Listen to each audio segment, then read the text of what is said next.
It's 6:02 in the Rose City. Time for Dirt and Sprague on Portland's sports leader. 105.1 The Fan and the Fan Sports Network. Hello, good morning. What is happening? Happy Thursday. Happy Thursday, everybody. What's going on? Oh, not much. Not much. Feeling good today? I'm feeling good. Yeah. Feeling good, yeah. Woke up feeling good. Got good sleep last night? I have a current 4-day streak now of waking up with a bloody nose. That's not good. What's the deal with that?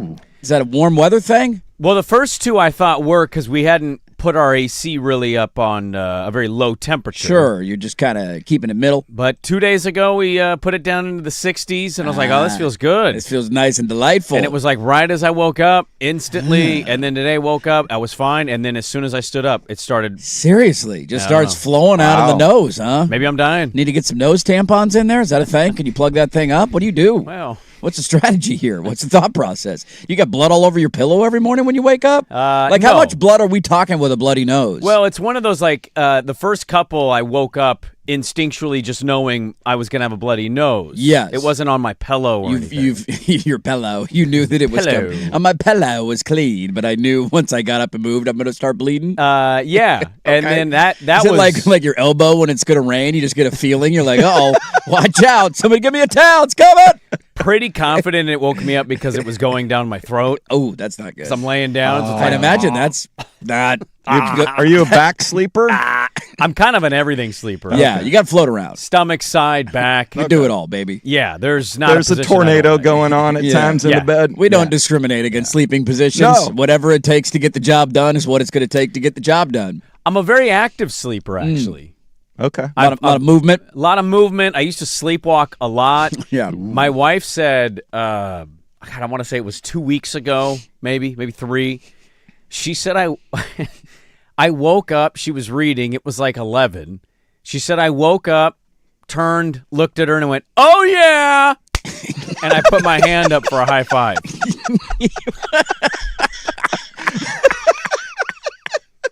I have no idea why.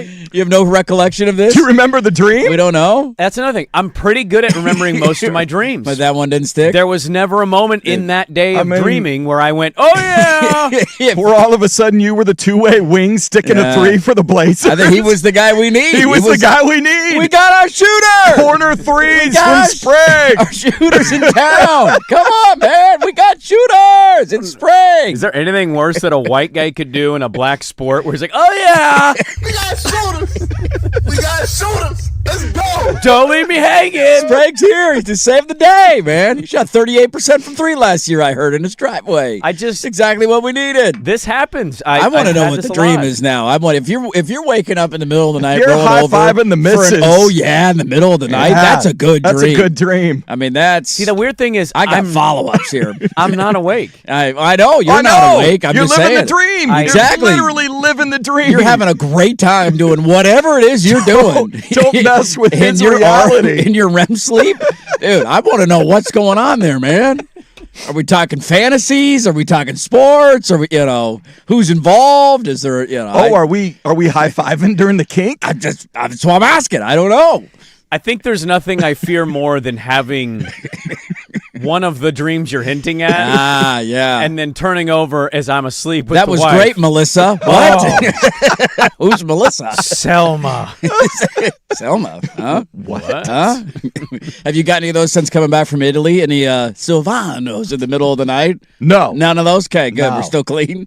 No Silvano. Huh? What was that? What are you talking about That over would there? be terrifying. That would absolutely. That's everybody's worst nightmare, is it not? Yeah. The wrong name in the middle of the act is about as bad as you could get, but waking up with the dream using a bad name tells you that your head's in a certain place. Should you get in trouble for the dream? No. You would. There might be. You would? Yeah, there might be an uncomfortable discussion. Yeah, I mean, you're not divorcing You should not over be punished for that.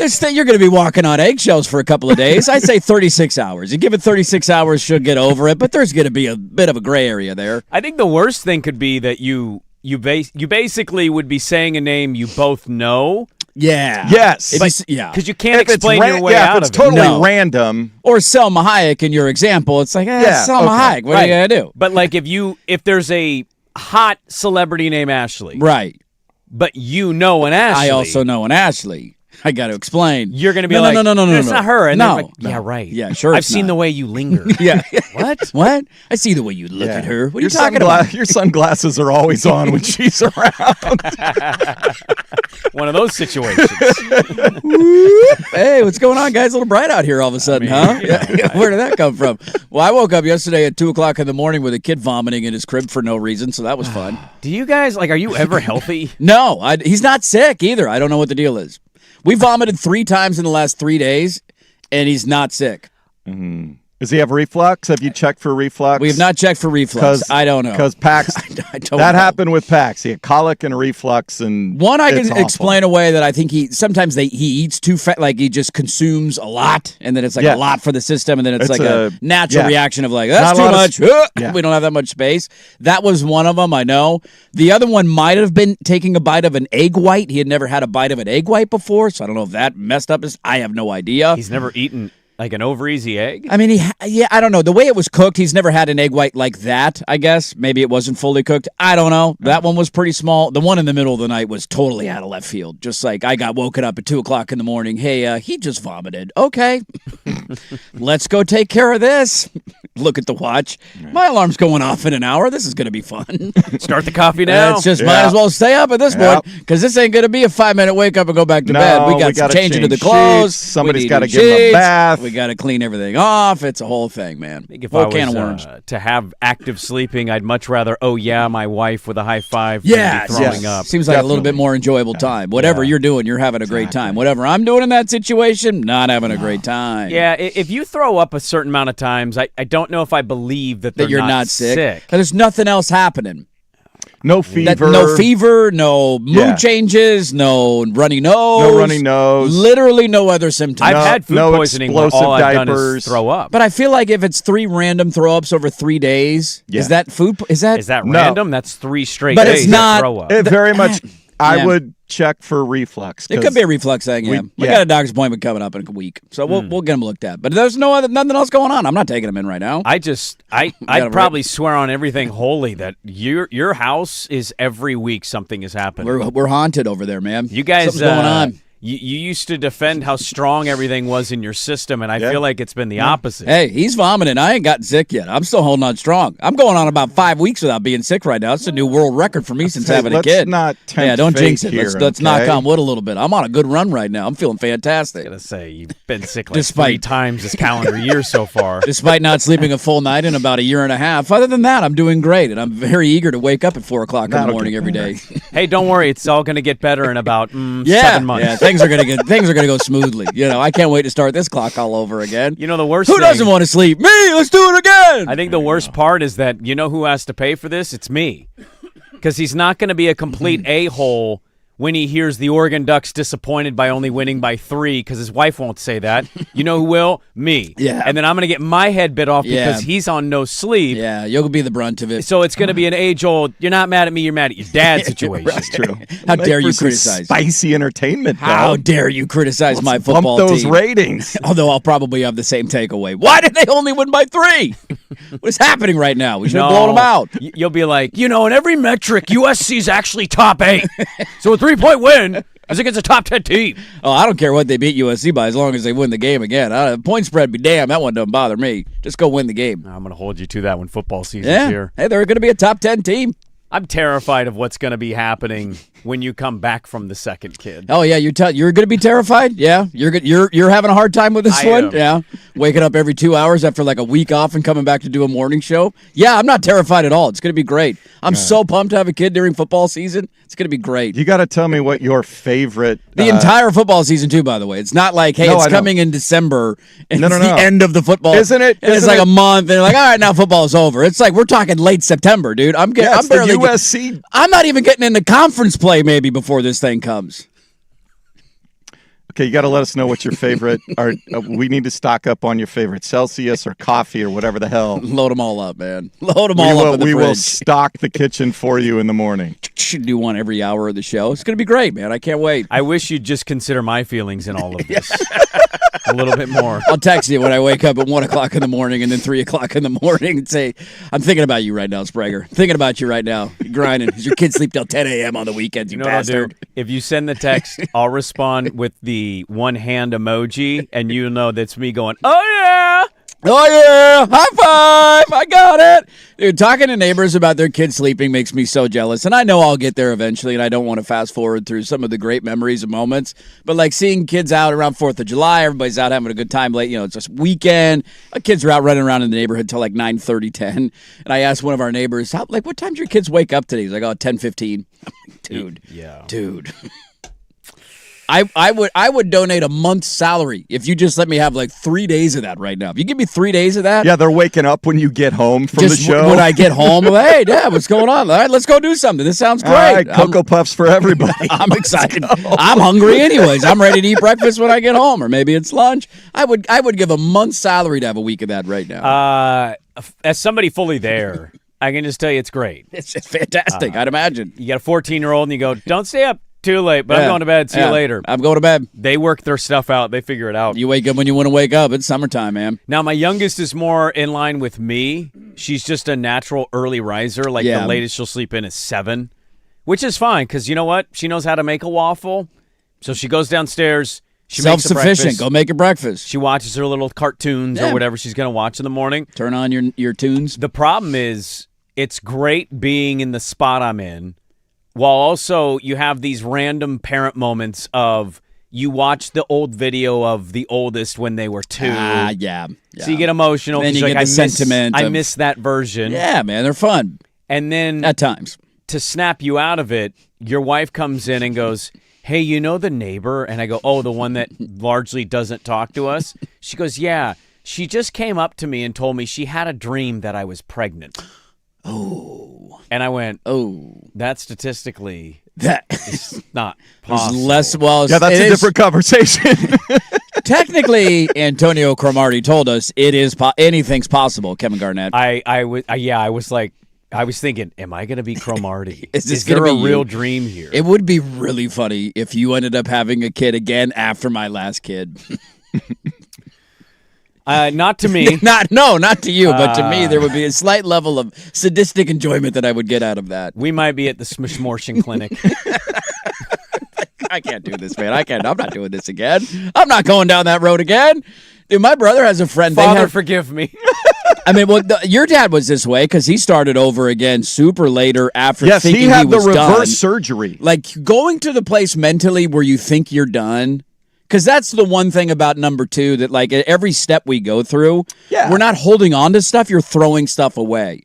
Like, when you get out of that stage, it's not going in a bin in case we have another one down Right. the road. It's like, You're like, does anybody need this? Because we don't need it Yeah. anymore. And that will be a very freeing feeling. To go from there, like, the last kid gets out of diapers. You think to yourself, I don't have to change diapers again. Yeah. Like, once you potty train let's number sell 2, sell the crib. Or do diapers, we have, cribs are gone. Diapers are Yes. gone. And then to start it all over again, that would be a really hard mental mountain for me to climb. Yeah, it'd be. I think it'd be devastating in many ways. It was Kids are great, but that also no. sucks. That was, yeah. There's a lot of it that's not Witnessing fun. that up close, and then when I had marriage number 2, that was one of the very first. That was one of your deal breakers, serious like, yeah. discussions that we had. If we're doing this, it ain't happening. Yeah, that one was on the table very early to know if. Because you can't let it linger. If it lingers, it's going to become a bad thing. or you can't be wishy-washy about it. Well, maybe, even though in my mind I'm like, No. Oh, Not happening. not happening. I'm on the record, and I forever will be. Babies are terrible. Yeah, it's not fun. People that It's not pretend fun. babies are There's awesome. nothing precious about it. No. First moment you hold them, you're like, wow, this is incredible. And then you wake up an hour later to like a tar poo, and you're like, oh, God, here we go. Yeah. Oh. Yeah. Then you win again. Pax was huge. Pax was 10 pounds, 10 ounces. That's, I'm like, that's a big baby. oh, my Lord. Look at this thing, man. Fat ass baby. That is a massive He baby. was born 3 months old. He looked like a little sumo wrestler when he came out. Did he have a lot of hair, too, when he came out? He did have some red hair. Yeah, a lot of hair. Yeah. Now I know why she divorced you. Yeah, it's like, that was horrible. You ruined me. You gave me a 10-pound baby. You want me to push this thing out? Are you kidding me? Well, he got stuck. We had to go get him. Well, You got to take a turn here, buddy. We got to corkscrew you, okay? Come on. Barrel roll. Get out of there. There was a female comedian years ago, and she had a really funny bit. I forget who it was, but she had a funny bit. She goes, I love men. They're so adorable. They're always asking, are you worried? I'm a little big. Honey, I've had 2 kids. You're not bigger than a baby. No, you're okay. You're not bigger than that. A little worried over there. 10-pound baby going in and out of that. It's not gonna, you're not bigger than that. No. Nah, not you or me, buddy. We ain't bigger than that, man. I think she punched it with, you're a reprieve. This feels like a walk in the park compared to what I had to do a couple of years ago, man. By the way, completely weird behavior of your neighbor. If you guys don't have a good relationship, to say that. Yeah, she's an interesting person. That's really weird. So it started off not great when we moved in. We had a basketball go over in their yard, and asked them for it. They wouldn't answer the door. Then they finally answered the door, and then they didn't want to even check. Then they checked really for weird. all of a second. Like, nope. So we never ended up getting that ball back. And you know that the basketball is in their yard. Yeah, you shot the ball and it bounces over the fence. I know it's over there. My friend's kid shot the ball, and he doesn't play basketball, so he aired it so bad that it bounced. Airmailed over there. No, it airballed, bounced, and went over the fence. That's basically what happened. And so it started off a little rocky, and then, time goes on. Everything's fine. I realized we were good when she walked past, because she's a little older than us. She walked past. She saw some roofing tile that was left from the previous owner that we had for like a year. Just sitting on the side of the house. She goes, can I have that? And I said, sure. Yeah, go for it. So she took it. Okay. Used it for whatever she needed. Thanks for cleaning it out of my yard. We weren't going to use it, I guess. I see her every now and then. She does walks. Yeah. Largely either watching a telenovela on her phone or she's on the phone and there's somebody speaking Spanish on speaker. She largely doesn't talk to me, but she'll do these once in a blue moon. She'll stop and she'll just go, it's Coyote. Careful. It's Coyote in our neighborhood. Thank you. Oh, because I'm walking my dog. Right. And I'm like, I appreciate the heads up. Okay. Did you see it? She goes, real big. All right, have a good day. And then I'll see her 3 more times. Yeah. Won't talk to me. Won't say a word to you. Which is fine. Whatever. Yeah, I got no issue with that. Yeah, you want to do you? Her stopping to tell my wife that's really weird behavior. She had a dream that she was pregnant. I don't think she knows my wife's name. No, that's weird. That would throw me for a loop. You don't tell people she wasn't high-fiving. No. Yeah. Oh, no. Not happening. I got scolded by one of my neighbors on the 4th of July because we have a weird next door neighbor who didn't live there for a long time after we moved in. She was having stuff done to the house. She lived somewhere else. So we never saw her for the first 7 months, right? Randomly moves in. And we've done a few in passing, hi, how you doing? Get to know, trying to very briefly break the ice a little bit. Mm-hmm. But 4th of July, we're out and all the neighbors are, hanging out, talking. It's not you usually do that when you see your neighbors. Usually it's a quick, hello, I'm going inside. I got stuff to do. Yeah. And then it's 9:15. We're pushing the limit of Teddy ball game being up. He'd never really been up that late other than the flying to Hawaii. And so it's all right, man, it's time. We gotta go to bed. He's starting to fall down outside. And so as we're walking in, she drops would have been nice to chat with ya. And I'm like, I gotta okay. Was she talking to you? No, she was in we were in a pocket conversation with some neighbors. She was in a separate pocket conversation with other neighbors, and we just said, all right, we got to go put the little guy down. We're heading in. Good night. See everybody later. Happy 4th of July. And as we're walking away, I got one of those. Would have been nice. Would have been nice to chat with you.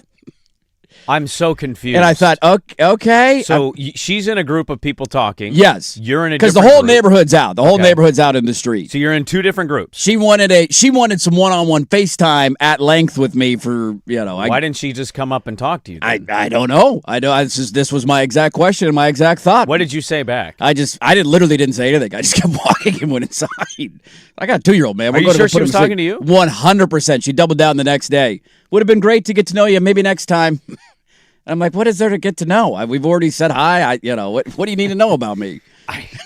I work. I come home. I got a kid. I'm married. This is my life. Hello, everybody. I don't know how I would react to this. I didn't react to it, and I'm just kind of letting it flow off the back right now. But you're kind of paying for it. I am going to pay for it, yes. Yeah, you already have. If Passive-aggressive energy in the neighborhood right now.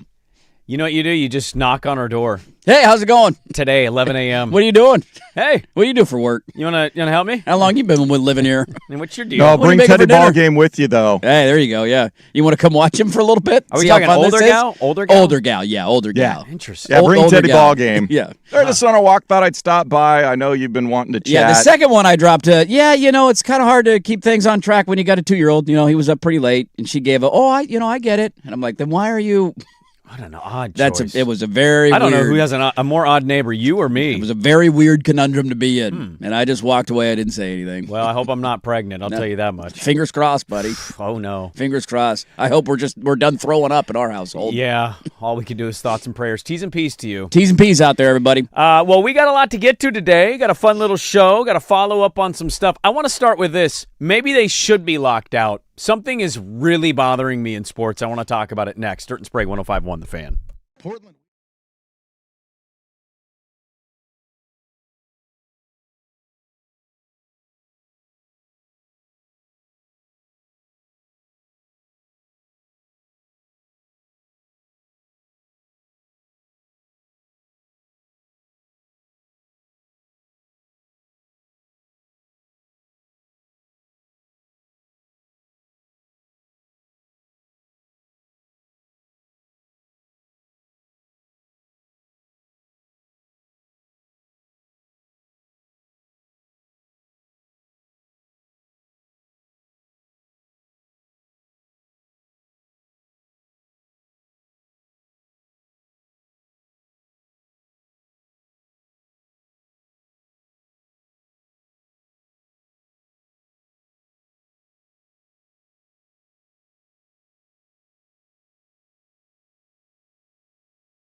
Now, from the George McCoy and Warren Allen Sports Desk, a Sports Center update on the Fan Sports Network, 105.1 FM and 1080 AM. First on the Fan, quarterfinal match number 1 of the World Cup. Ready to go this afternoon. 1 o'clock in Foxborough. France takes on Morocco, who will be without their top forward, Ismail Saibari.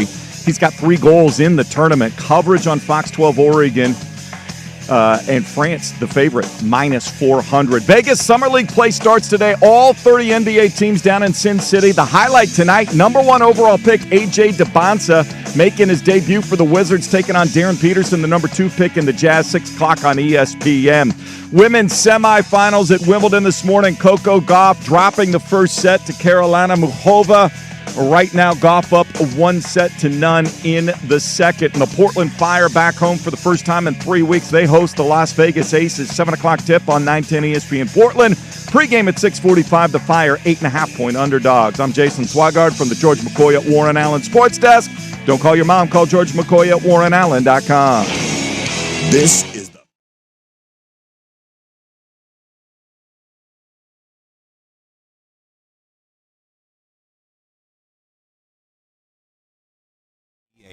All right, welcome back in.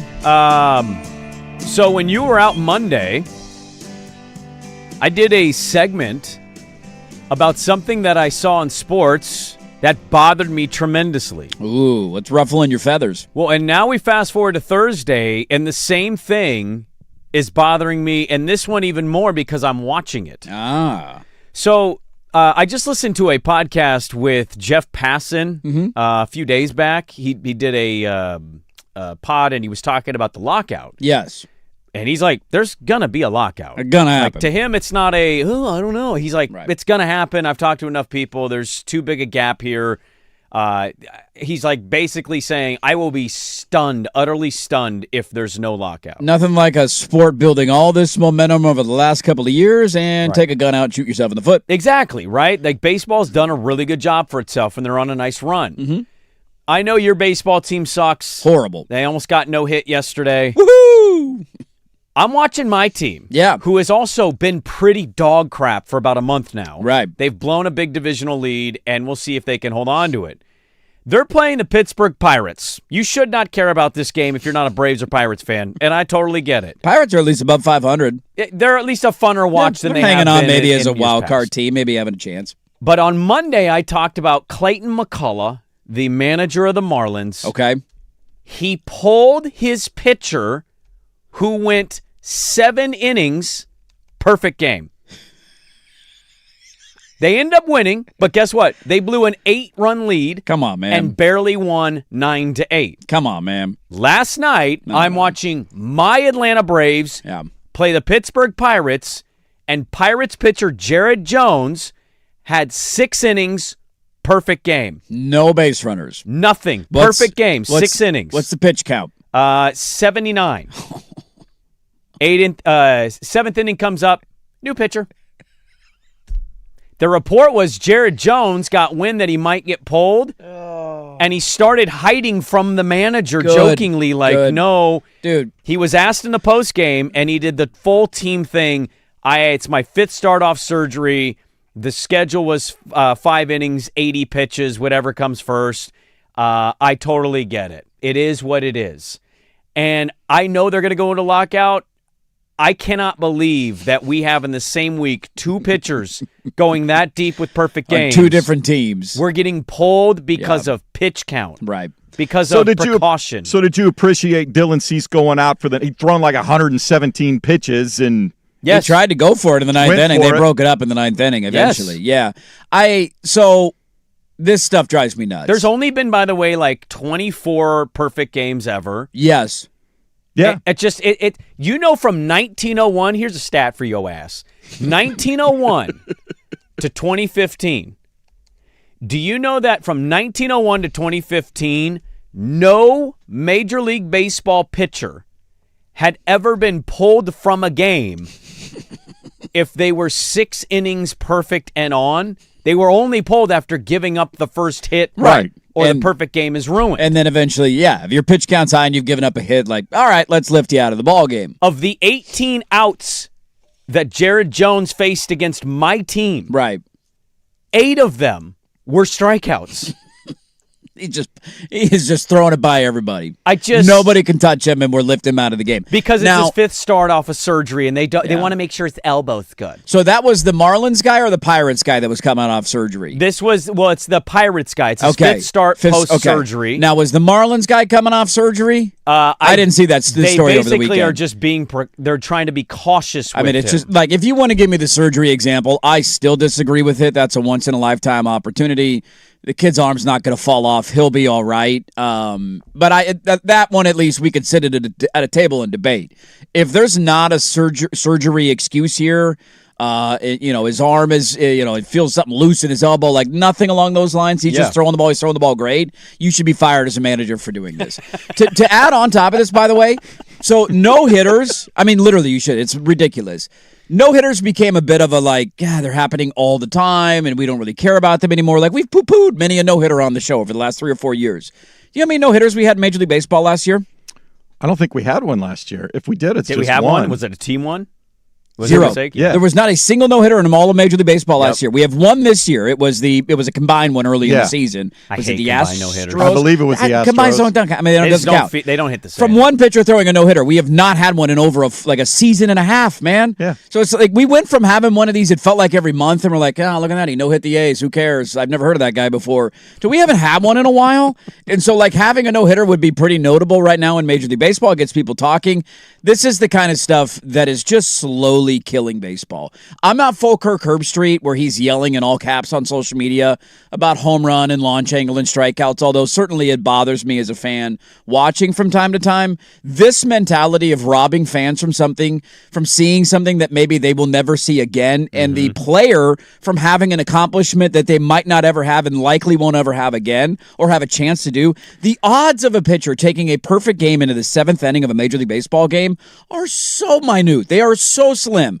I would be willing to bet a large amount of money that neither of these pitchers takes a perfect game into the 7th inning the rest of their career. You could be as good as you want. You know how many times Paul Skeens has done that in his career? Early on, sure. The most dominant pitcher in baseball. I don't know if he's done it. Has he done it? Maybe once. Maybe he's had a no-hitter into the 8th inning. I don't know about perfect. A perfect game is a little different. No base runners for 6 innings. Crazy. You owe it to the game to see how far. Now, again, the surgery one, dude, he hasn't thrown more than 80 pitches in a... Here's the problem. All right, fine. I still disagree with it, but fine. If he's healthy and ready to go, and you just got some nerd in the background telling you, well, the 3rd time through the lineup, he gives up. Sit down and shut up and let the guy finish the game. First of all, do you know who won the game? Who won the game? My team. They came back and won. 3-0 because our pitcher was also dealing. Having a great game. Came back and won. It blows up in their face because a guy who has 8 strikeouts out of 18 possible outs is pulled just out of precaution. The other part is, how many days do you go between starts? 5 or 6, 4, 5 or 6, depending on the schedule. Okay. It's his 5th start post-surgery. How many days? Right. I mean, you're well over a month. You're well over a month. So, you're either ready to play or you're not. I think that's how it boils down to it in sports, right? After a month, we're still on a minutes restriction. First game back, fine. If you tear your Achilles and you come back, I don't want you playing 45 minutes the first game back in an NBA uniform. After a month? I couldn't believe it. There wasn't... Swag came in before the show, and he's like, oh... Kind of a slow day in sports. There's no World Cup, all the core 4 outside of baseball. There's nothing going on there. Right.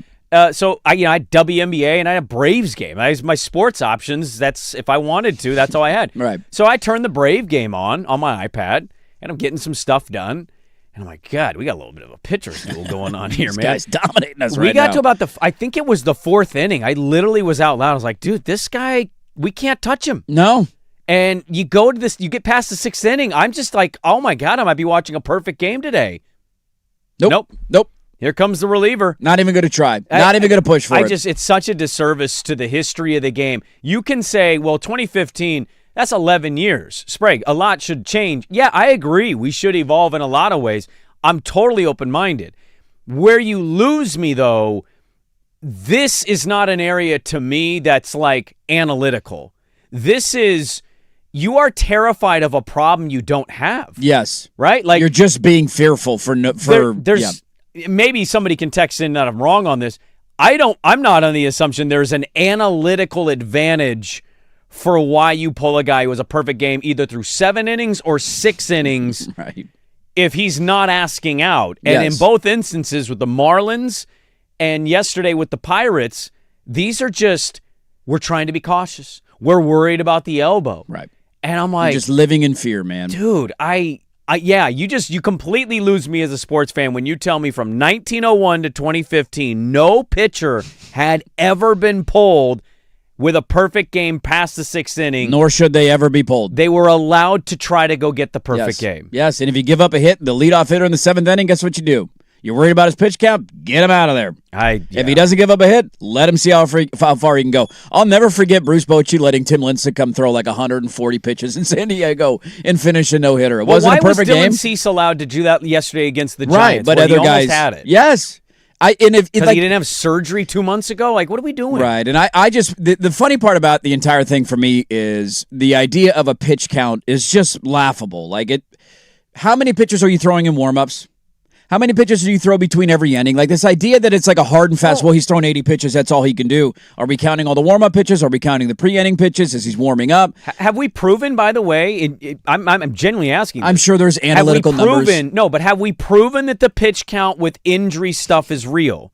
Like, is there a set amount of data out there that somebody has read or seen, because I haven't, that says X pitcher averaging 88 pitches is blank percentage higher, less likely to be injured than guy who throws. I didn't even know what the average pitch count is anymore for pitchers. It's not very high anymore because you largely get to the 5th inning and now it's a relief pitching situation right outside half the time. There's a damn opener for the game too. Exactly. So like I'm just asking from an ignorant standpoint. I don't know if they have that because they certainly operate as if they have that.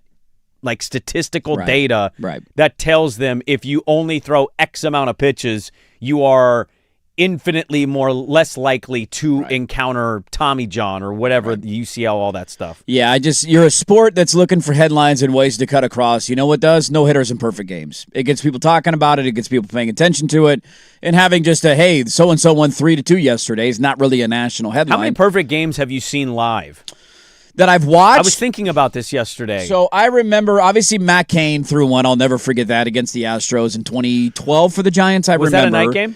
It was a night game. So I wouldn't have seen that one. They smoked him. They killed him. I remember I saw David Wells. Randy Johnson's. I remember the White Sox one. I was running the board the day, was it Philip Humber? What was his name? For the White perfect Sox. game. That's right. The Mariners. I was running the board for that game. I saw that one live. Yeah, so I remember that one. I saw live. Wells because that was a day game, and I might have missed like an inning, but like I got home and they and then it's something you remember forever as a sports fan when you see it and you're watching the game. And then Randy Johnson, he had one against my team, didn't he? When Randy got it as a Diamondback, that was his. It was dominant. I remember watching that. Yeah, he had like 15 strikeouts or something. Right. Yeah, you just don't see him very much. No, you're robbing the player and the fans of something that's historic, and that's the unfortunate part about it. Real team players, these two guys, because they both have come out and they haven't like gotten super pissed about it. Dude, we had a situation on our team where Rafael Devers didn't want to leave first base for a pinch runner. That's exactly look. That was ridiculous because he's fat and he hasn't been playing very good. Sure, these pitchers should have done that. Like I'm taking the mound. I don't. You take me out of the game. You can try to. I'm going to go stand on the mound with the ball, and I'm going to make a scene out of this. I posted a poll question of like, should Clayton McCullough be loudly shamed for pulling a guy with a perfect game? I might do literally the exact same question for what's the Pirates guy's name? Couldn't tell you. If your life was on the line, could you tell? No. Who the Pirates manager was? No. I haven't known who the manager is since Clint Hurdle was there. Never would have guessed. A few years ago. Clint Hurdle's been gone, yeah. This is his second year in Pittsburgh. The manager? The manager. He took over last year. Is it a name we'll know? No. Well, maybe. I don't know. I don't know the name, but I won't put it past Swagger. No randomly know the name. I mean, I no would idea. Just say dig Don my grave. Kelly. Don Kelly. Okay, sure. Candy ass. No. What are you doing? Little B. Is that Tom Kelly's son? What are we doing? I don't know. I don't know what we're doing, but we're ruining things, man. Stop being candy asses. Cowards. They're all cowards. Coming up next, we'll dive into a whole range of things, but I want to get to how would you feel or would you be in on doing what this athlete is doing right now? We'll get to that coming up next. 105.1 The Fan.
All right, welcome back in.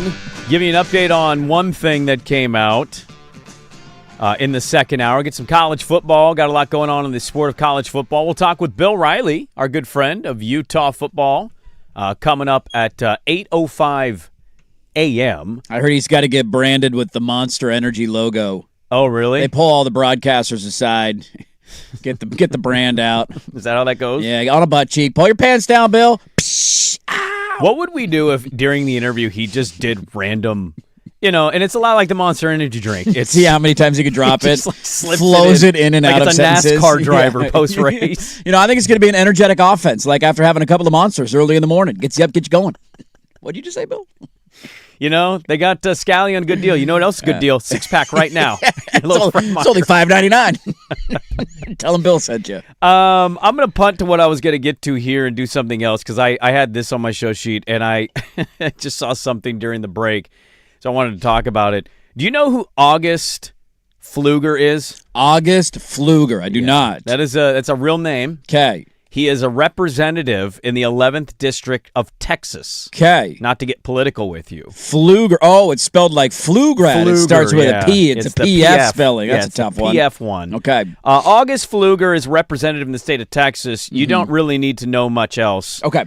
What's Mr. Pfluger up to? Well, yesterday he announced that he is demanding accountability from the WNBA commissioner, Kathy Engelbert, after multiple attacks against Caitlin Clark, a player who is transforming women's sports and inspiring a new generation of young girls to participate in athletics. Yeah. I'm putting the league on notice, he writes, that if it keeps letting the violent targeting slide, they could find themselves facing a DOJ and EEOC crackdown for violating federal civil rights.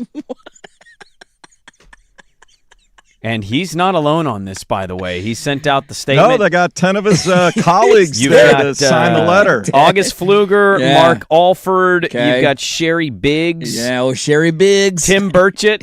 Yeah. Victor something Spats. Okay. John Rose. Big John Rose fan. Pete Sessions. Yeah. Is he Marion. related to Jeff? Is that a brother of Jeff? I mean, probably. Is there another Sessions? Is there anything more nepo than politics? No, there's not. And a few others that I can't read their names. But yeah, they are sending out and they're questioning now the What does this WNBA mean? for the violent attacks on Caitlin Clark. I would just love to see this actually get to the level of like DOJ testimonies. How does that look? And the by the commissioner way? of the WNBA, like, what are we doing here, guys? Do you watch the league? No? Okay, see you later. You should see That's all we need to do here. How does this impact voters in Texas? if I'm in this guy's district, I'm losing my mind. If you go to his Twitter account where he put this out at Rep Pfluger Pfluger, I bet there's a lot of interaction on that tweet. scroll down and just see how many faces of WNBA players and people are going, you can't name who this person is. No, Shut up. Every time the Caitlin Clark stuff comes up, I joke because I know I'm like a lot of people who don't watch. I mean, we don't watch the league. I'm not, tuning into games every single night. It's not anything against it. It's just not necessarily my cup of tea day in and day out. And the one thing that will always break through my algorithm every time it happens is something Caitlin Clark related. Yeah. And not just necessarily getting fouled. If she hits a game winner and I'm scrolling, guess what's in there? Caitlin Clark hit a game winner. Like anytime she does an interview, it's in my algorithm because it causes people to react and it elicits an opinion, right? She's a lightning rod in that regard, either for or against. And so this is why I chuckle, is that I see every time somebody who wants to give a take on this who doesn't watch the league is just reacting to the same stuff that I have seen. Because all I've seen is like, dude, she's getting punched in the neck. This is ridiculous. And then you talk to people who watch the WA and they're like, well, go watch an Aja Wilson game and the same thing is happening. Hopefully she's playing tonight, by the way, against the Fire. But it's like, it's the same thing. This is not a unique circumstance. It's a pretty physical league. It's a pretty tough league. And she's not the only one that's getting hard fouled. But we react to it because it's in our algorithm and we don't watch the league. And I just would implore politicians to focus on more important topics. But I know that won't happen. Well, I would go as far as like when you said in the last segment, we're talking about managers pulling pitchers because of pitch count and all that stuff. You would fire them. Yeah, I want to vote this guy out of office. I think people like this. I'm not trying to exaggerate. These people should not be holding office. No, if this is what is concerning them. The Where only does reason Caitlin Clark play? Indiana, Bob. Indiana. Oh, okay. Is Indiana and Texas next door to each other? Yeah. Are they close neighbors? What college did she go to? Was it Texas? I don't believe so. I believe it was Iowa. That's right. It Yeah. was Iowa. Iowa. Weird. Why, as a representative in the state of Texas? I mean, we know the answer to that. It's because it's going to generate attention. He's going to get interviews out of it. There are clicks. Yes. There are responses. You It's should a be social fired for media. this. That's the only reason you do should not this. hold a job if you're There's- only doing this so you can be retweeted and talked about. I'm going to go on a podcast and yell about this, and I'm going to yell about this. And I know I'm giving the attention. It is exactly what people like them want. That doesn't make it to a point we should just ignore it completely. They should not hold office. Yeah, I don't care if you were an F-22 or whatever you were, pilot. Thank you for your service. Thank you, sir. Move on. Why do we need the DOJ looking at the WNBA? I'm not sure if we're aware of this, but we have a decent list of problems that we're facing as a country right now. Relatively long list. Of We just had a peace deal very expire. serious issues. I'd like for gas prices to come down, please. I had to fill up my truck this week. It was incredibly expensive. Like, there's some real issues that we could get to the bottom of. And one of them is not Caitlin Clark got fouled hard. How many She's a big girl. She can handle it. How many people in the 11th district wrote him, thank you for your courage on this issue? You know, as a Texan, this is all I think about. This is all I want When to I know scroll on Twitter in the For You tab and I see her getting punched in the throat, all I think about is not will I be able to afford groceries next month? Yeah. It is, can we get to the bottom of why the WNBA is allowed to beat the hell out of Caitlin Clark? Thank you for caring about the issues that I care about. What a waste of time. It's just absolutely People ridiculous. are losers. They're such losers. The funniest thing is, and this goes both ways, the idea of shutting up and dribbling only matters when it's you that doesn't like the opinion. Because for years it was athletes. Well, it's usually the athlete. Right. Shut up. Stick to sports. The Get out of politician's here. allowed to be a But now podcast we're allowed to host. jump into the sports world and dictate what the WNBA can and cannot do with Caitlin Clark. It's just wild. These people are hosting podcasts now and climbing the charts and making money in all these different avenues. Insider stock trading. Griff, baby. Let me get on Twitter now and tell you that I'm going to have the DOJ start sniffing around Kathy Engelbert if she doesn't clean up this civil rights violation. Slightly bigger issue for me is Mitch McConnell alive? Have we found out yet if I he's alive? don't know if we found out or not. They're trying to release statements, but I don't saw know. Scott Jennings said, I talked to him for 20 minutes yesterday. We got a weekend at Bernie's thing going on with Mitch. Yeah, It's a little definitely bit. got a weekend at Bernie's. Found vibe to it. unresponsive. Nobody's seen him since, but don't worry about it. Okay, He's doing great. I'll take your word for it, guys. Maybe get to the bottom of that one, and then call the WNBA. We wonder why stuff sucks. It's because of idiots like this. This is why. The civil rights violation of Caitlin Clark. And it goes both ways too. Do you see we're halting our Lloyd Center project again in Portland? What do you mean? We're halting it? Can't start. No, can't Why? happen. You know, come on, man.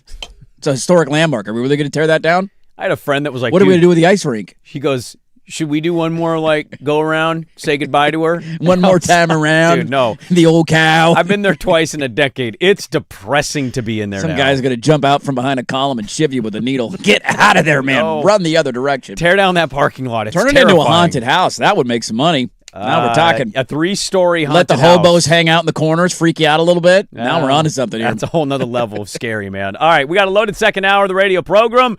We start with an update on this. And interesting conversations going on around the NBA. I want to start there. We'll get into college football as well. Hour 2, Dirt and Sprague on the Fan.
Now, from the George McCoy at Warren Allen Sports Desk, a Sports Center update on the Fan Sports Network, 105.1 FM and 1080 AM. First on the Fan, World Cup quarterfinal action gets underway today from Foxborough, Massachusetts at 1 o'clock. France takes on Morocco, who will be without top forward Ismail Sabari.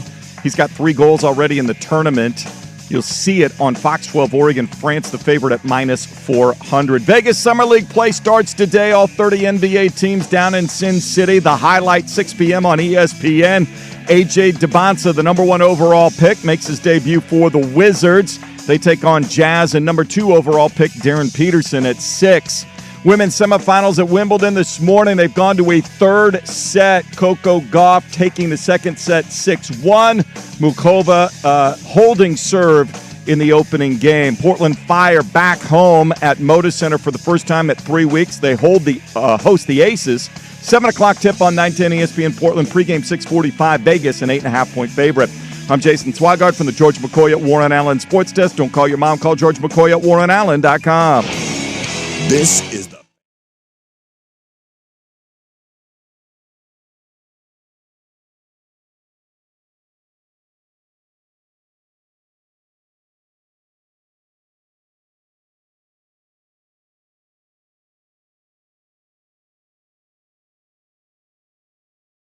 Hey, welcome back in. Hello, hour number 2. Dirt and Sprague with you on this beautiful Thursday morning. 105.1 The Fan and the Fan Sports Network. Indeedy, we got Coco Gauff of the Wimbledon semifinals right now. Took the second set. Third set's just kicking off here. A lot to get to in the second hour of the radio program. Want to remind you guys that Binary Brewing and the Fan have teamed up for the only Fan IPA available for a limited time. Taste the Fan. Fantastic. With Binary Brewing's signature West Coast IPA, go to Binary Brewing's Beaverton location and ask them about their only fan. So good, only the Fan and Binary Brewing can pull it off. A lot to get to. As I mentioned in the second hour, we have college football odds and ends going on. Lots going on in the old college football world. Want to read a tweet real quick? Oh, what do you got? This is what's really iconic. Oh. My girl Paris Hilton stepped up to help cover the hotel room so the entire women's hockey team can go to the ESPYs together next week. Oh. Very proud to be a Hilton Honors Diamond member. Who said that tweet? The entire women's hockey team could go? I'm assuming it's Team USA? Yeah. Gold medal? Probably up for best team in the category of best team. Somebody wasn't covering the freight for them to go to the ESPYs. They had to pay their own dime to go? That's kind of what I learned from that, which is that actually really sad. Is that how that works? How do you know? Does everybody that goes to the ESPYs have to pay their own freight to go to the ESPYs? Then why are we still doing the ESPYs? What's the point? If you make me pay, I'm not going. Do Oscar winners have to pay their own way? I don't know. Are we just finding out that all award winners actually have to pay to go to the award shows? That kind of changes the way I feel about it. I mean, you probably still get a sweet gift basket, right? Like you get some cool gifts out of the deal while you're there. But yeah, that would make me second guess wanting to go. Who sent that? Was it Denise Richards? Oh, you're close. Who is it? Flavor Flav. Oh, Flavor Flav! You know what time it is. I haven't thought about Paris Hilton in a while. What's Paris Hilton up to other than paying for hockey teams? She's a mommy now. Is she a mommy now? Yeah, she's a hot mommy. Hot, yeah, Hot mommy, hot Paris mommy. Hilton. Love the hot mommies. Let's kick off the second hour of the radio program with little Blazers. Yes, I found more Blazers. Did we make a move? No, we did not. Okay. Did we get a shooter? Not yet. Okay, got it. Just checking. Not yet. Okay. Did we do anything else at all? No. Okay, all right. But it came out that Jaylen Brown told the Celtics he does not want to go to Portland. Yeah, if that's the reason we didn't do the trade. I love the Blazer fans that are like, why? But why? No. I think we all know why. Also, you got 3 years on your deal. Right. I don't care. Yeah, I know. But what's he going to do? Not show up? No. Not going to play hard? It's more about making the work environment not fun. I mean, that's fine. Remember who didn't want to be here last summer? Drew Holiday didn't want to be here last summer. Remember that one? Yeah. That existed for like a month. Yeah. Trade went down. He's going to be asking the Blazers to reroute him somewhere. And now I think at this point, we're done making moves in the history of our organization. He's going to retire a Blazer. I don't think we can make any more trades. I think we're done. Well, that certainly might be the case, but there's not a lot of intel that we are currently active. LeBron put his finalists out and we're not one of them. In a shocking development, LeBron doesn't want to end his career in Portland. No. Where are you at on that one, Nike? Might be. You can get us Ja Morant to save his shoe deal, but we can't get LeBron? I'm going to ask you one time. Yeah. You rather Nike pull resources from what they're doing at Oregon for LeBron for one season, or say no to LeBron for one season in the hopes that this is the year it finally pays off? Does my investment level in football go back to where it was after LeBron's retirement tour? I would assume so. You're Then the yes, same. I'd do it in a heartbeat. It's you. In a heartbeat. Really? In a heartbeat. You'd punt For on the 1 idea year of a LeBron. title? Yeah, that's fine. I could handle 1 year. For 1 year of LeBron, What if this was a year where like the 5 seed won the national championship? it's like a 3-loss Arizona State wins the something- yeah, title. it's super. What? There's injuries. Like everything breaks the way This of was the the random. year. And This is our year. you punted on it, so you could get 18 points would- per game. LeBron and a jersey for I would one buy season. a LeBron jersey. It's so fast, dude. Are you kidding me? I'd try to go to as many games as I could as a media member. Every time there's a weekend game, I'd be there. I'd kick around season tickets. Yes, I got to be honest with that's you. how big of a deal I it would would be talk for to my 1 wife year. and be like, "Can we bite the bullet for 1 year?" The idea of him, like Ant Edwards and LeBron, is a fun combination to think about. There's also a really weird nature of picturing LeBron ending his career in a Minnesota Timberwolves jersey. Like, it just doesn't fit in my brain. Does the 76ers?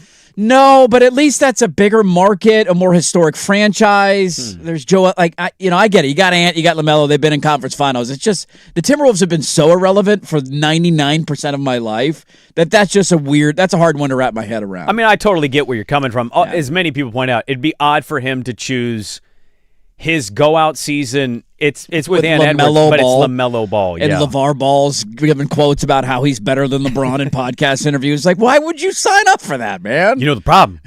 Problem is my kid don't have the ball enough. Get it out of LeBron's hands. Give it to LaMelo. What's LeBron? 42? Barely young than me. Like, oh no. I could beat him on 1 foot. Now, didn't he rule out Denver? Denver's out. Did I read that The correctly? finalists are Miami, Cleveland, and Philly. Okay, Those are the 3 finalists according to the reporting. Okay, that's it. That's all we got. Yeah. I'm rooting for Philly. I think Philly's got a chance to end a historic title drought. I think I'm rooting for. I still think Cleveland. I know people don't agree with this. The sentiment of it, yeah. I like the idea of him going out in Cleveland. They deserve it. Having the 3 jerseys. But if you're making me choose a second option, I don't even want Miami in the finalists. No, Like, I want nothing to do with that. I want nothing to do with that. Go to Philly or go to Cleveland. Yes. That's where I'm hoping it happens. From a basketball sense, rooting for Philly. From a sentiment standpoint, totally fine with Cleveland. Don't go to Miami. Yeah, I'm exactly the same spot. Yeah. But yeah, Jaylen Brown didn't want to be here, so we didn't want to go all in. So I don't know how do you parse out the reporting of Jaylen Brown not wanting to be here with the Trailblazers internally viewed him as a net negative. Yeah, it's one of those weird aftermath. Let's leak. Let's run to the bathroom and gossip about. we didn't really want him anyway. Exactly. That's well, I kinda didn't how want it to be is. there anyways. Oh, you dirty boy. I just what are we doing here, man? I don't know. That stuff shouldn't matter. Like, I get that's a fair and valid argument for Giannis on a 1 year deal, because if he's signaling, I'm not going to sign the extension, that's a very reasonable debate to have. That's a lot of assets for 1 year, and he's not going to likely resign here. Mm-hmm. And if you win the title like you're Toronto, it's great. Then maybe in 3 years he gets traded back like Kawhi Leonard just did. Yeah. But if you don't win the title and you give up all your assets and he leaves, like, all right, we're kind of screwed now. Totally fair and valid. Jaylen Brown's under contract for 3 more years, and he did not have a no-trade clause. I don't care if he wants to be here or not. That's on your leadership in your locker room.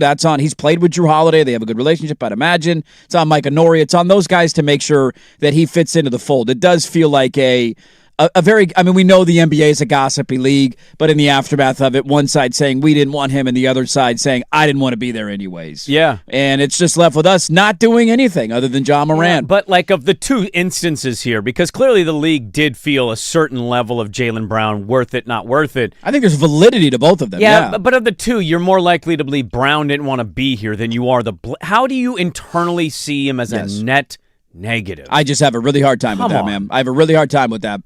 You could say that the contract's too too rich. Yeah, the contract. Totally fair. And maybe that's part of the whole net negative. But he'd be your best player. Yes. Yes. So what are we debating here? I don't know. We don't need him, though. Yeah, we don't. We certainly don't need him. Trenton Watford's available. I was texting with some media members yesterday. Yeah. And it was very interesting, the tone of like, they're really going to do the Ja Morant media stuff Saturday in Vegas. And I have been told by 2 different people that Cronin won't talk. And as Look, I'm coming from a media angle, so you out there driving to work or hanging out with us while you're in the office, you don't have to care about this. I just don't get it. Yeah. I think from a PR standpoint, it's a really bad look. It's your biggest move. Yes. It's a very debated move. Yes.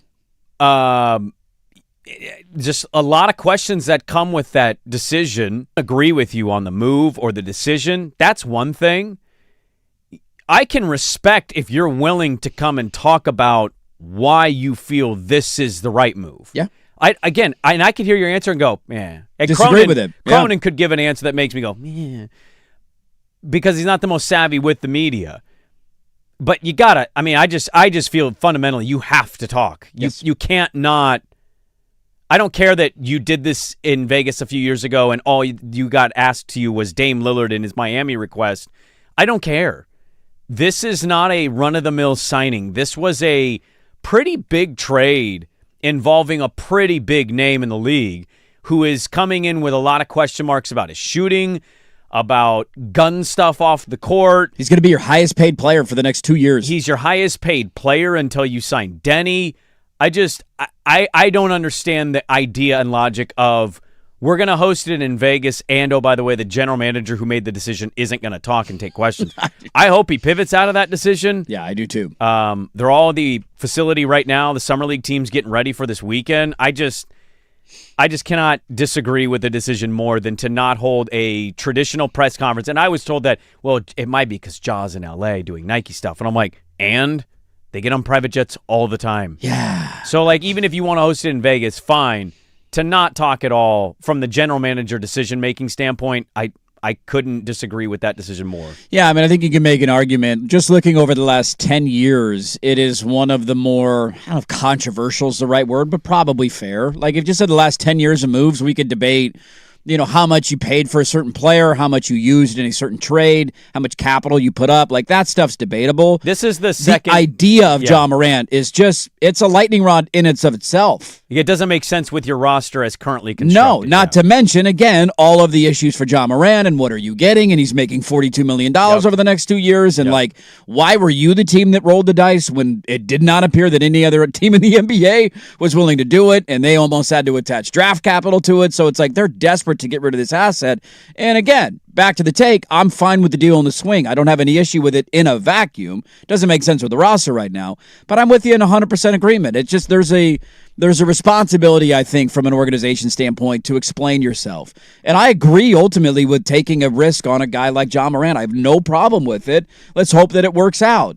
You gave up nothing to go get him, but you should still have to sit down and say, here's the reason we felt this way. This is when the conversation started.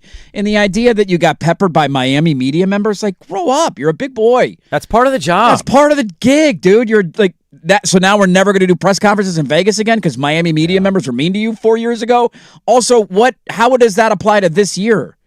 Memphis media might show up to ask Job questions about his time at Memphis and what it's been like, but they're not peppering Joe Cronin with tough questions. You're not dealing with a player that's asking out to go to a different city. You're dealing with trading in a controversial player. Yes, it makes it seem like you're hiding, and that's the frustrating part. That's my point. And I don't like it. And I don't know if they are hiding. I don't think they are. That's not even the argument I'm trying to make. It just makes it appear that way on the outside looking in, and that's a bad look. If you're not going to answer questions, and then also the follow-up question, it's just like, okay, the Ja stuff. Okay, explain it to me. Well, here's the reasons. Okay, so you think 5 guards in a Western Conference that's huge and loaded is the way to win in the West? Like, that's the follow-up, right? Yes. But what happened to 5 years of building long-length defense to just blowing that up in one offseason? Now we have nothing but 6'2 guards. Largely bad defending 6'2 guards. Right. I'd even throw Shaden in there. 6'5", doesn't really play defense that well. He's a bad defender. So, I think it stinks. I think it's awful. I don't want to go too hard. I think it's a little cowardly. It absolutely is. Like, just answer the questions. And look, the follow-up is, well, they're going to do their preseason, full team. Everybody comes up in uniforms the way they do every year right before the season. This is different, man. This isn't a run-of-the-mill signing of a mid-level or a role guy at best. It's a pretty big name, pretty big move. I think they should be answering questions about it. But it doesn't appear that they will, at least as of now. From what I've been told, Ja Morant will. Ja Morant will be in Vegas as an introductory on Saturday, and I've just heard, and if I'm wrong, then great, we'll pull the audio. I'd love to hear it, that Cronin will not be answering questions. I want to get to something that happened yesterday on the show. We had Keith Smith of Spot Track. He's a pretty good contract guy. Because we're going to say no to Jaylen Brown. Because of why? He costs too much money. It's why the NBA largely said no thank you. And Keith Smith was on, and we talked about a range of things. If you missed that interview, you can always check it out at 1051thefan.com. But I asked him kind of at the tail end, like, Denny Avdia is going to get paid. But what is the range of Denny Avdia making per year that he would be holding as a hard line, yes, I'll do this, versus, that's a bit steep and rich for my blood. Here's Keith Smith's number on how much he would pay maximum for Denny Avdia.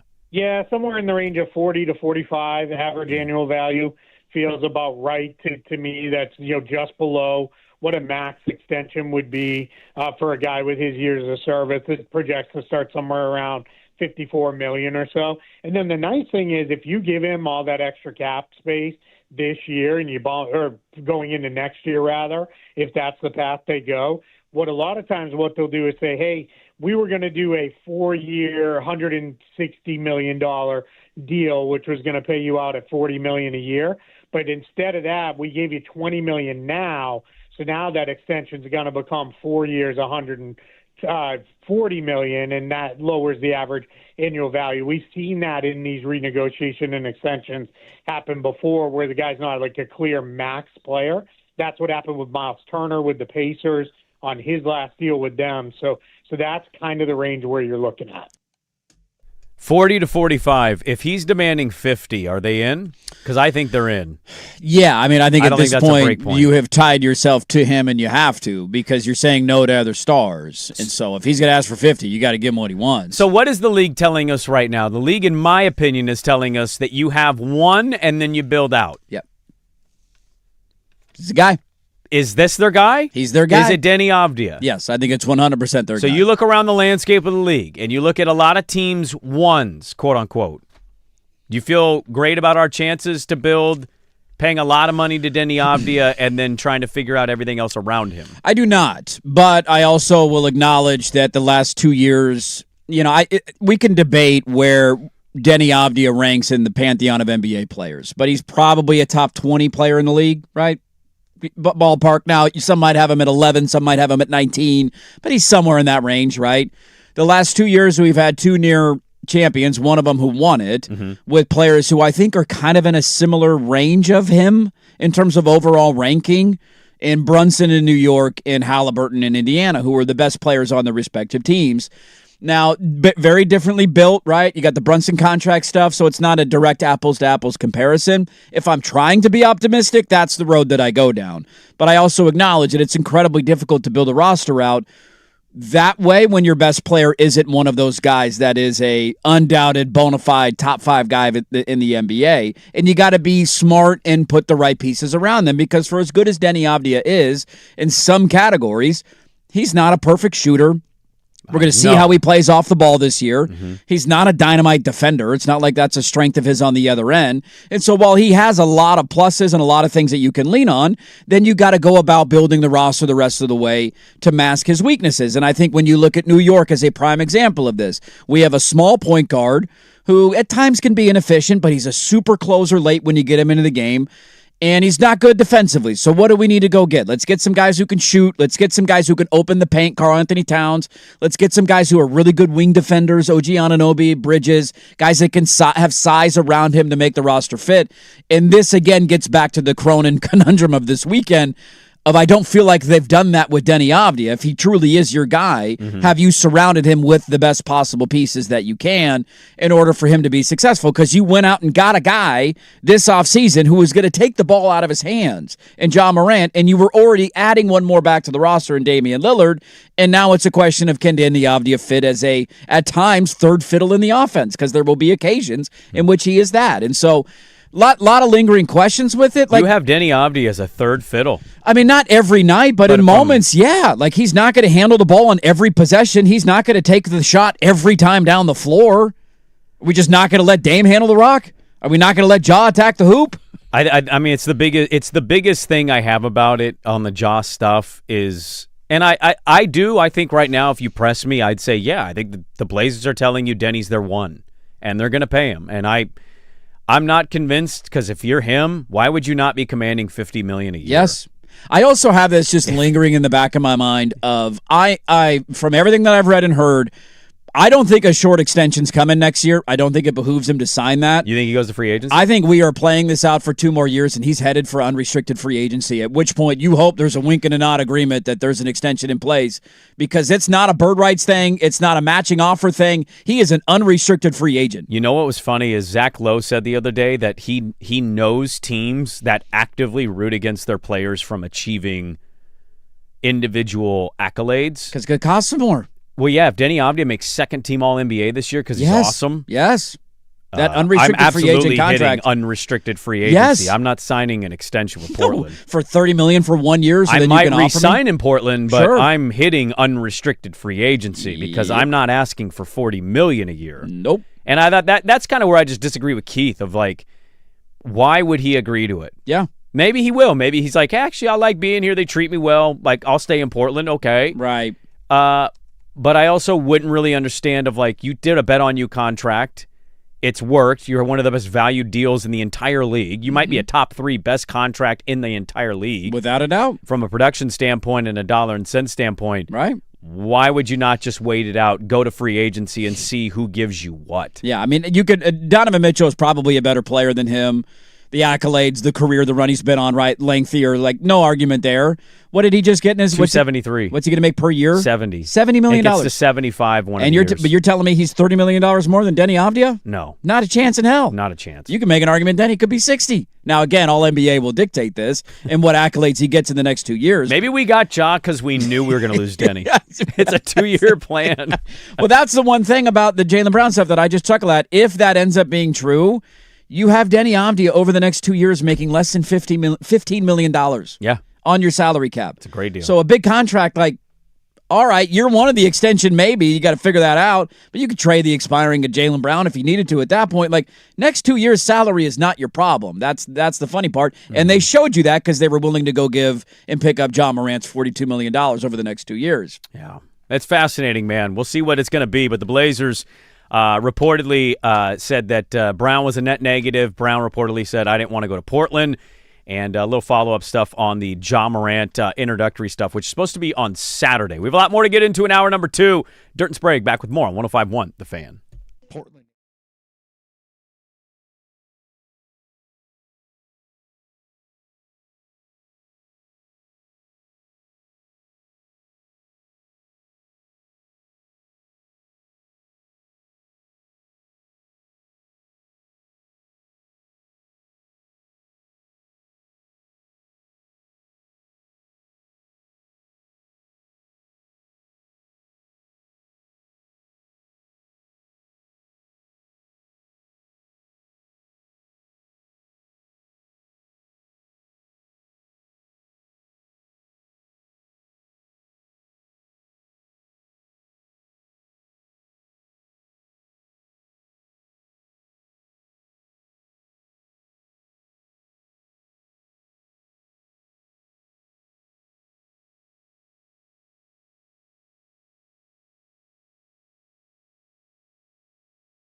Now, from the George McCoy at Warren Allen Sports Desk, a Sports Center update on the Fan Sports Network, 105.1 FM and 1080 AM. First on the Fan, quarterfinal match number 1 of the World Cup, all set to go today. 1 o'clock kickoff from Foxborough, Massachusetts, between France and Morocco, who will be without their top forward, Ismail Sabari.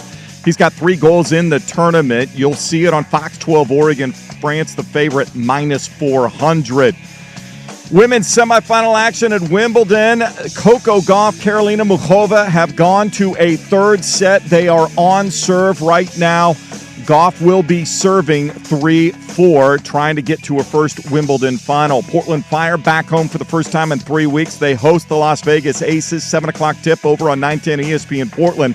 Pre-game coverage begins at 6:45. The Fire, 8.5-point underdogs. I'm Jason Swigard from the George McCoy at Warren Allen Sports Desk. Don't call your mom. Call George McCoy at warrenallen.com. This is the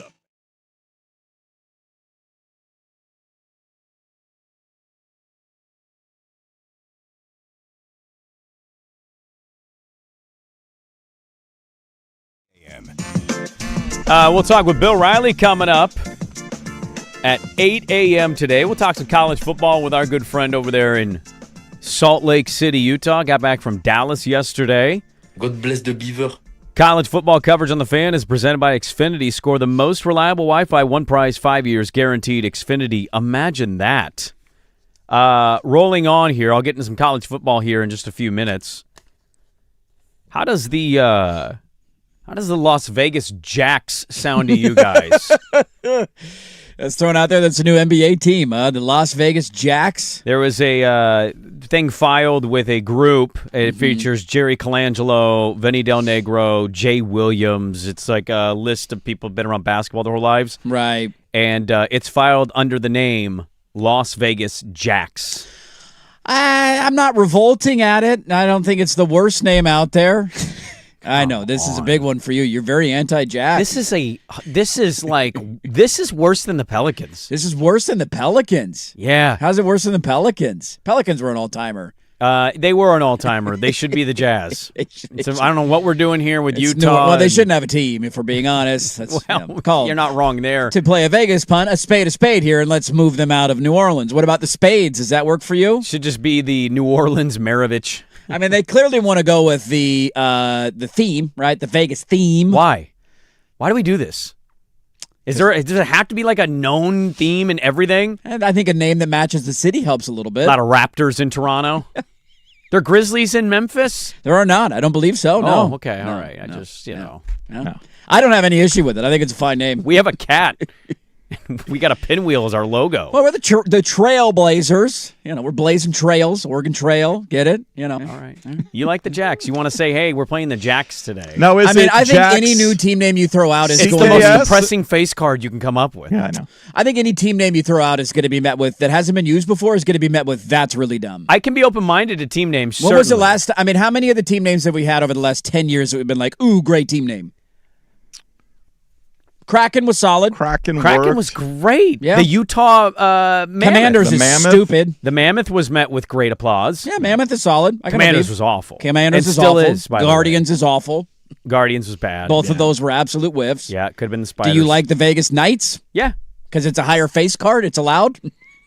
No, it's the Golden Knights, and it had to do with the owner being a West Point. Wait, what face card is the Knights? I was thinking Kings, Knights, No. Kings. No, that's not the same thing at all. No. The Knight works for the King. Is the Aces okay? I love the Aces. So why is the Aces okay? Because it's the best card. Oh, okay. So no other cards allowed? It just also sounds better. Las Vegas Aces. I think Jacks is a good name. I got no issue with it. You like Las Vegas Jacks? Yeah. I don't know if I like it. So if you were but I'm owning a not team in revolted by Vegas, it. you'd go with the Vegas base I don't know if it would go. theme? I don't know if that's where I would go. But when I saw it yesterday, I was like, that's not bad. Oh, I think it's awful. What else are you going to do? I don't know. Could do give me a team name. You could do clubs. No, I don't Diamonds. like that. Why? I don't know. I don't know if I want to do the Vegas thing like with the casinos and the cards. Like, why do we got the chips? So what do you want it to be? The Outlaws? I like the Outlaws actually a little better than The Bandits? Jacks. The Las Vegas Bandits? It's better than the Jacks. Should You've they given me just two go- that I've liked better Should than they the just Jacks. go with the Las Vegas Mob? What about the mob? The Las Vegas Mob? The Mafia? Mafia would be solid if they went that route. Dude, I'd be all for are it. you going to the game tonight? Who they playing? Mafia? I'm in. Keep your thumbs. I like the I'd be all for mob it. better than the mafia. I'm cool with that. They're never going to do that, though. Well, they You know would that. never do that. Of course, No. they're never going to do that. They're also worried about gambling problems in their league. They're going to Las Vegas. Yeah. So they're already doing stuff that they don't necessarily want to do. I just wanted to throw it at you guys what you thought about Las Vegas Jacks. I can put that up as first poll question of the day. Do you like the name Las Vegas Jacks? I don't know what I would do to answer your question. You got to give me an answer. Well, I mean, can I get as much time as they got about coming up with their name? They didn't just do that yesterday and That say, is let's very file true. something The snakes? today. That is very true. Snakes? There's snakes out there in the desert. Scorpions. What else they got in the desert? This is my point. Like, no matter what you throw out, almost overwhelmingly will be met with, that's what you picked? Okay, I'm going to throw something at you. You're going to hate it Yeah. because I know you well enough. The Las Vegas basketball team. No. God, no. This is not European soccer. We're not a football club. We're not a basketball club. So what, you want ties now, too? You want 0-0 Ooh. draws? LVBC, Las No. Vegas Basketball Club. No, I like it's I like where you're ludicrous. going with this. No, it's horrible. Would you do Las Vegas or just Vegas? Just Vegas. Because I text somebody a while ago that I think I'd lean I Vegas. wish the Fire would have gone Rose City, and they couldn't have disagreed with me more. Because I don't know. I think Rose City would have been cool and unique. Because it's the Vegas I mean, we all Golden hated the Knights, Fire Vegas name. Golden but Knights. it's the Las Vegas Aces. Right. Yeah. Is it going to be the Las Vegas A's or the Vegas A's? I don't know. That's a good question. Because don't I would know. go Vegas A's there. Talk about other new team. We all universally hated the Fire. Now, not new. It had been used before, but we were very against the Fire. I being still a don't team. like the name. Neither do I. Their logo's good. I'll give them that. Their gear's cool, but I think don't like the name. The point is, I just think it's hard to have the Valkyries. Is the Valkyries a good name? I loved the name. I hate the colors they went with. They went purple and black instead of just doing the Warrior thing where the fans with yellow and blue could just keep wearing the color scheme. We're the same color scheme. Also, you're the Warriors, Valkyries. Those kind of go together to me. Those fit. So now we need to fit again. No, I'm just saying in that you gave me an example, and I'm giving you an instance that fits. I'm going to throw it up as a poll question. Vegas Jacks. Maybe you do the Vegas thing and drop the loss. Now, the baseball team should change their names to the Jacks because apparently you're going to hit 8 billion home runs. Well, and it'll be a little bit bigger than their AAA ballpark there. But yes, there were a lot of home runs when they went and played. the balls be flying out of the yard Better when move it's those fence back a little bit. 115. Well, that stadium's being built. Do we know what the measurements are in the outfields know. yet? Do we have that out? Like, is it 330? Is it 315? Is it 400? They dead made center? good progress, but I don't think they've released dimensions yet. They haven't I given don't- the dimensions? I have not seen them at least. Poll question is up. Do you like the Vegas Jacks? Do you like the name? Vegas strips. The Vegas Strips, yeah. The polls, not bad. What about the Sinatras? How about the Vegas Craps? What about the? You know what could be the Rat Pack? the Rat Pack? The Vegas Rat Pack. Throw rats on the court when somebody hits a 40-point burger. I'm almost like to the point where I think you go Toronto. I think you go way out of the realm of what Just makes out sense. of the world, the aliens. Just to come up with a better name. Yeah. That's all I'm after. I just want a better name. We don't have to like all the expansion names, to your No. point, but like I was one, and I think I'm unique in the sense of like I loved the Washington football team. I did. I loved it. I thought it was great. You were on an island on this one. That's okay. You It's were on better an than the island. Commanders. Am I wrong there? I will agree with it. It is better than Commanders, but that's also like you were jumping over the lowest It's a very possible low bar, yeah. that you could throw literally anything at me and it's better than Commanders. What was the one that referenced the fighter?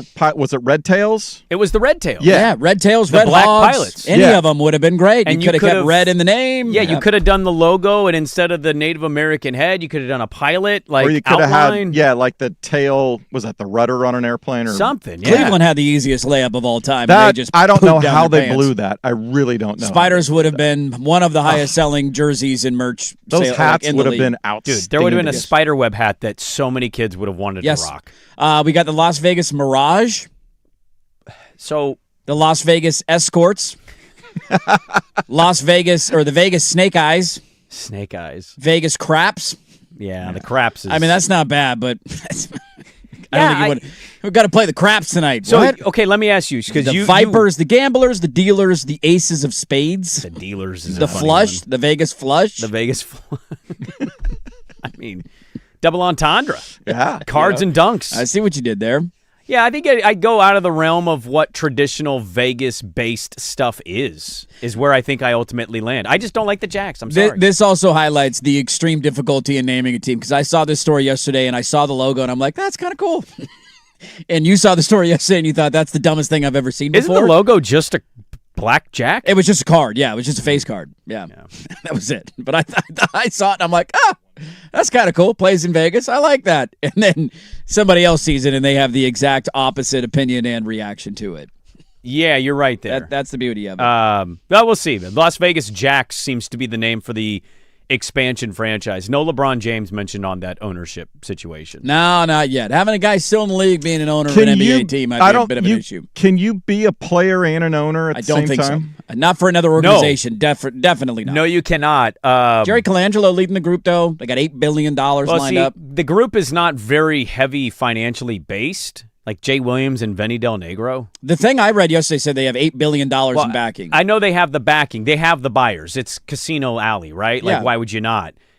Colangelo being a part of it makes me think that when LeBron does retire, he's had that relationship for how long with Team he'll USA? slide into that role for sure. Right? So Come on down, buddy. He'll slide right in there, yeah, and everything will make a lot of sense for them at that point. The Nevada Nightcrawlers.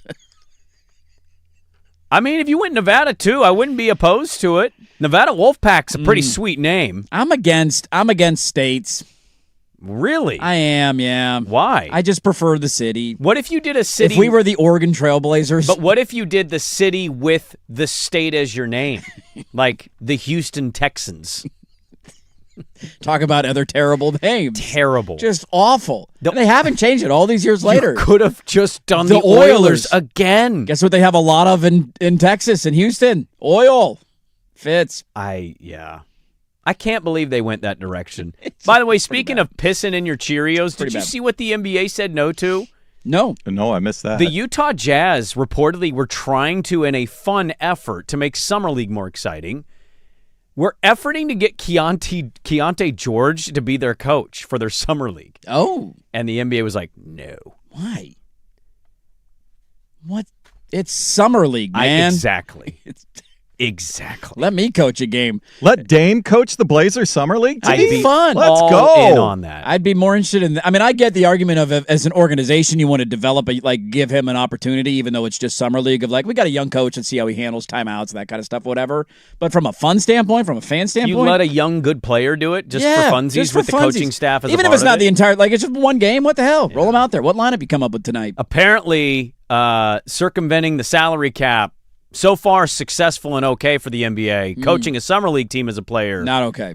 You've crossed the line. The Scorpions. Stop it right there. The Jackals. The Vices. Speaking of Vegas, something Vegas-based popped up in a response to a story that has gone quite viral. And I'll tell you what I'm talking about. We'll get to that coming up next. Bill Riley at the top of the 8 a.m. hour. Dirt and Sprague 105.1, The Fan.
AM. All right, welcome back in. We'll get to Bill Riley coming up here at the top of the 8 a.m. hour. Talk some college football with Bill Riley, longtime voice of the Utah Utes, just getting back from Big 12 Media Day. Interesting year for them, man. The new era begins. Kyle Whittingham gone. Morgan Scalley. Yes. Come on down. So talk all things college football and Big 12 with Bill Riley, presented by Monster, is what we think he's going to say, actually. Has to with every answer.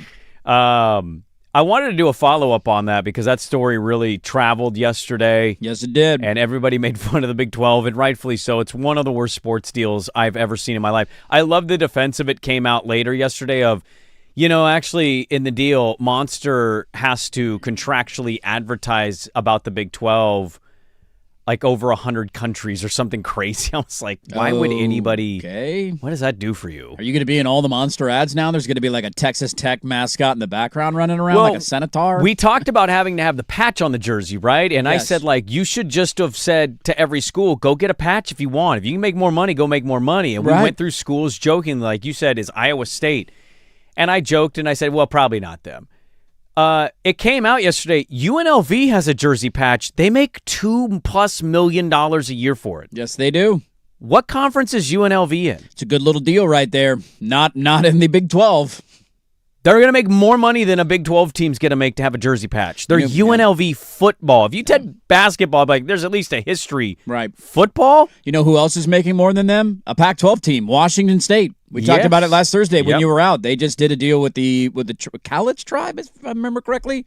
I don't want to miss. Let me go find the tribe name. But I think the deal was they got the tribe money. $8 million for 3 years, if I remember correctly. Off the top of my head. We got to that briefly on Thursday when you were out, and I was like, damn, that's a good deal. That's a great branding. It's a local tribe, makes sense. Let's put that thing on there. That's a better deal than what Monsters get, what the Big 12 schools are getting from Monster. Yeah. The only argument for the Monster deal is if it's like that's year one and we don't know where it's going to go, and in 3 years they're making 75. It gets to that point, then fine. But on a 1 year deal, if that's all it is, it's just a horrendous business move for them. They worked on that deal. Brett Yormark said for an entire year. Yeah, they've been. You did a year of research and you concluded that $20 million. That's the one that you could come up with. Like, what are we doing? Get the hell out of here, dude. Brett Yormark's really good in business. I'm shocked nobody said, dude, that's right. Actually doesn't break down to that much for these teams. There's a lot of stuff that he's done. Some of it is, but it's the Confederate Tribes of Colville, I believe, reservation. That's the Cougar one. So it's a little bit longer than that. My apologies. 5 years, $8.43 million. So ballpark it out, right? To me, it's still because it's an individual thing and it makes sense for your school. The Kansas State AD, by the way, came out and was asked about it yesterday at Big 12 Media Day, and they asked him, can you change the color on your jersey? And he said no. That's one of the rules in place. So the patch is going to be the green M. The green M. It is the green M. You cannot, because they were asked, can you change it to Kansas State colors so it Do fits any the of them jersey? have a green rivalry the way that we joked about Oregon having a purple patch? I mean, who's the rival of Baylor? Yeah, we asked about that yesterday. I don't know who Baylor's is. It TCU? Is it? I don't know. It has to be TCU, right? Who's Baylor's primary rival? That they're the only, to my knowledge, as I'm scrolling through. Is it Houston? Are they the only green school in the Big? They're the only one, right, in the Big 12 that has green. Are we missing a green school? I don't think so. I don't think so. Yes, Baylor's the only one. Some of them it'll look better than others. Let's see, who's Baylor's biggest football rival? We don't care. I have no idea. No idea. TCU, according to Google. Yeah, TCU. So TCU's have a little green on their jersey. TCU's going to have to wear their purple jerseys with a green M on it, and that is it's a different shade, but, you got that in there. Rich Rod said yesterday, because, he's back into the swing of things. Yes, he is. He coached last Virginia. year. He had an okay year one last year. Said, I love the Big 12. But it would be nice to have some regional matchups. Can't we all come together, shake hands, give each other a group hug, and then have an Eastern regional, a Southern regional, a North regional, and everyone just share the money? There's money for everybody, and we can all get along, 60 of us or so. I think that would be great. I'm going to put my pitch right now. I'm not speaking for anybody but Coach Rod. And he would like for all Power 4 teams to come together, shake hands. Let's get the biggest TV package in the history of packages. Yep. And West Virginia could have Pitt, Virginia Tech, Penn State, Maryland, Cincinnati, and maybe Virginia and North Carolina, all right there. Fans could do it. Drive there, rivalries every year. I got a lot more time behind me than ahead of me. I want to get this thing right before I leave. Not wrong. Rich Rod making it his entire life's mission now, seeing death at the the forefront of the horizon, like, oh my God, I'm going to die. I'm going to try to fix college football before I die. He's not wrong. It would be great. We used to have it. It was a wonderful thing. We did used to have played it, teams in your region. You had rivalries, played them for 100 years. Now we play Rutgers in conference games. Yep.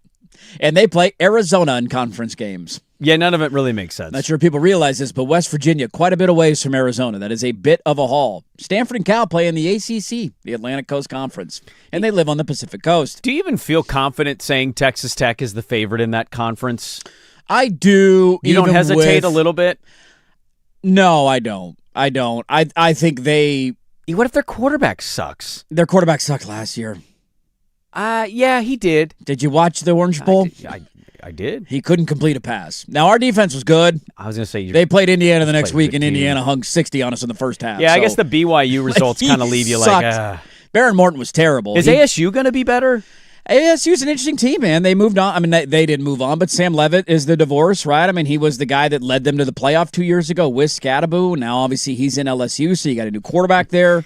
That's going to be one that I remember when I see him in an LSU uniform. Like, oh, yeah, that's right. He's at courtside. Talk about big expectations there, man. Don't disappoint. They'll run you out of town if you go 7-5 this year and you're one in Baton Rouge and you throw some bad picks in big games. Well, he's the interesting one of, like, the reported thing was behind the scenes for him. Yeah.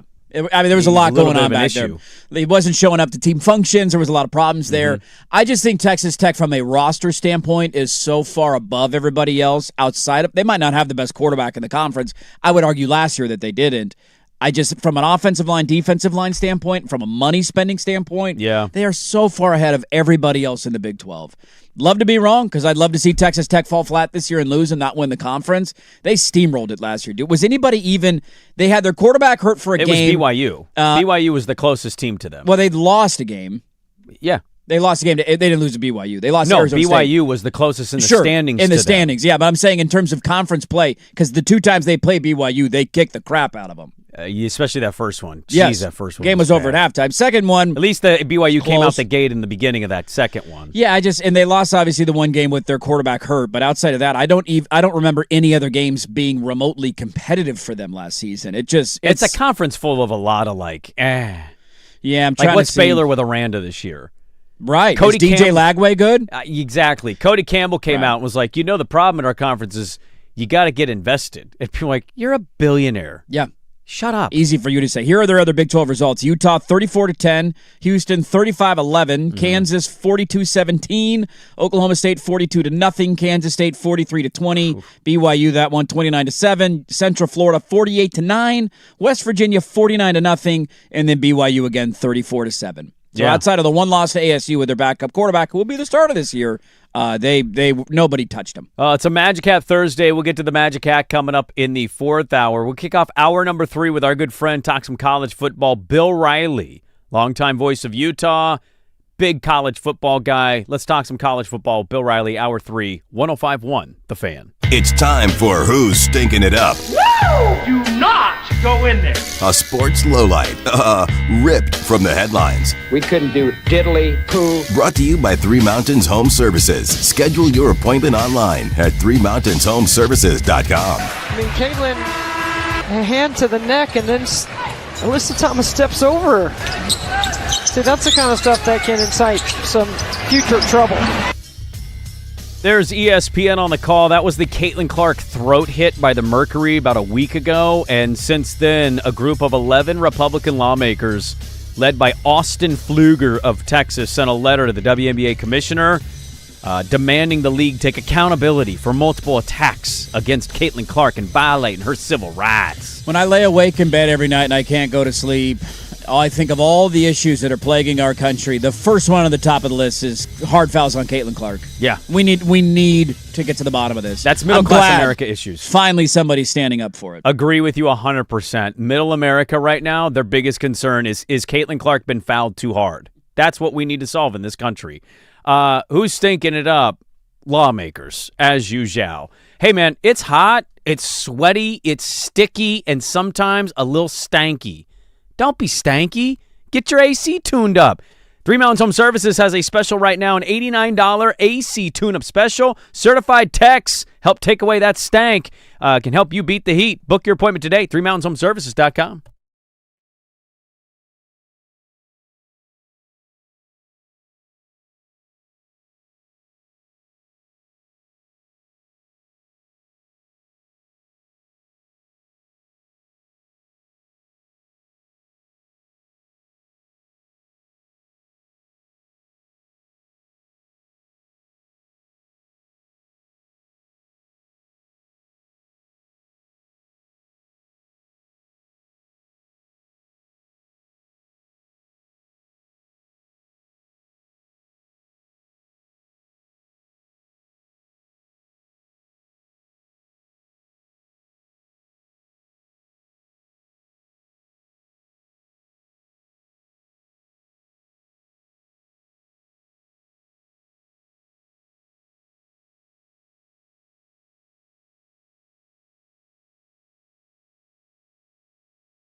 From the George McCoy and Warren Allen Sports Desk, a Sports Center update on the Fan Sports Network, 105.1 FM and 1080 AM. First on the Fan, quarterfinal action at the World Cup begins today in Foxborough, Massachusetts. 1 o'clock kickoff between France and Morocco. Morocco will not have their top-scoring forward, Ismail Saibari. He's got 3 goals in the tournament, not available. Coverage is on Fox 12 Oregon. France, the favorite, at minus 400. Vegas Summer League action starts today. All 30 teams are down in Sin City. The highlight, 6 p.m., number 1 overall pick, A.J. Debanta, makes his debut for the Wizards, taking on Darren Peterson, the number 2 overall pick with the Utah Jazz.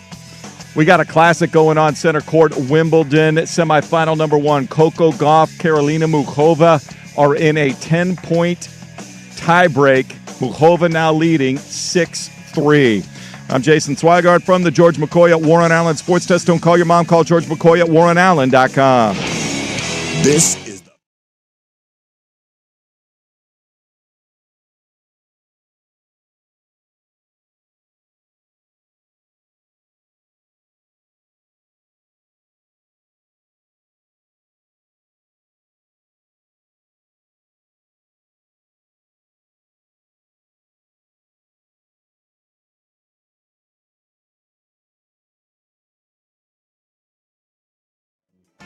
Hey, welcome back in. Hour number 3, Dirt and Sprague here. Portland Sports Leader, 105.1 FM, The Fan, 1080 AM, the Odyssey app, live on YouTube. Good morning, everybody. Hope your Thursdays are off to a good start. We got the Magic Hat coming up 1 hour from now. Hopefully less than an hour if we're on time. 9 o'clock sharp. Be there, be square. Magic Hat right around the corner. Got some audio. Swag's got it in. Send it to him. I have. Let me count them up. I'm trying to be more prepared for the Magic Hat. I feel like I'm always running late, cutting stuff last second. Really? Got to slip them into the hat. It's like this mad dash to get ready for the Magic Hat. So I'm fully prepared and ready to go. Okay. Let me count them up. 1, 2, 3. I got 5 today. I got 5 Magic Hats today. I have 4. Ooh, we got to have a full hat. Give me a big hat. No farting around during the Magic Hat. No. We cannot. We need. I almost feel like for the Magic Hat, depending on how the size of the hat and how full it is on any given day. Yep. We need to introduce like the pardon the interruption clock. You know, like I don't know what it would be on a per segment basis, but like Swag's got a timer in there, and then the clock runs out. I only have 1. And you give him one of these. Maybe a better sound than that, but you know what I'm saying. You know? Well, they use the bell when the time is up. Yeah, the bell wouldn't be bad. We could get one of those in there, because sometimes you get tied up into something, you only get to 2 things in the entire segment. Well, and then you still got a full hat. Then you get on the tangent from the original thing. It can happen. Well, some of the hat stuff is interesting to talk about. No doubt about it. That's why we put it in the hat. We wouldn't put it in the hat if it's not interesting, would we? I don't think we would. So a total of 10 today. 5, 4, 1. We got a total of 10. Yep. Not good at math, but I can do that. I did find this interesting off of the conversation we were just having. You know what came out in the last hour? We wait for these, okay? I know. You're waiting with bated breath.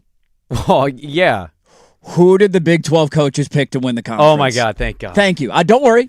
I know. I feel like I haven't breathed since it started. Like, who are they going to pick? You've been stressing all morning. You've been reading all me well. morning. Yeah. I get it. So allow me to alleviate that stress. Okay. And let's ask the question, how petty are the Big 12 coaches? They have not picked Texas Tech to win the conference.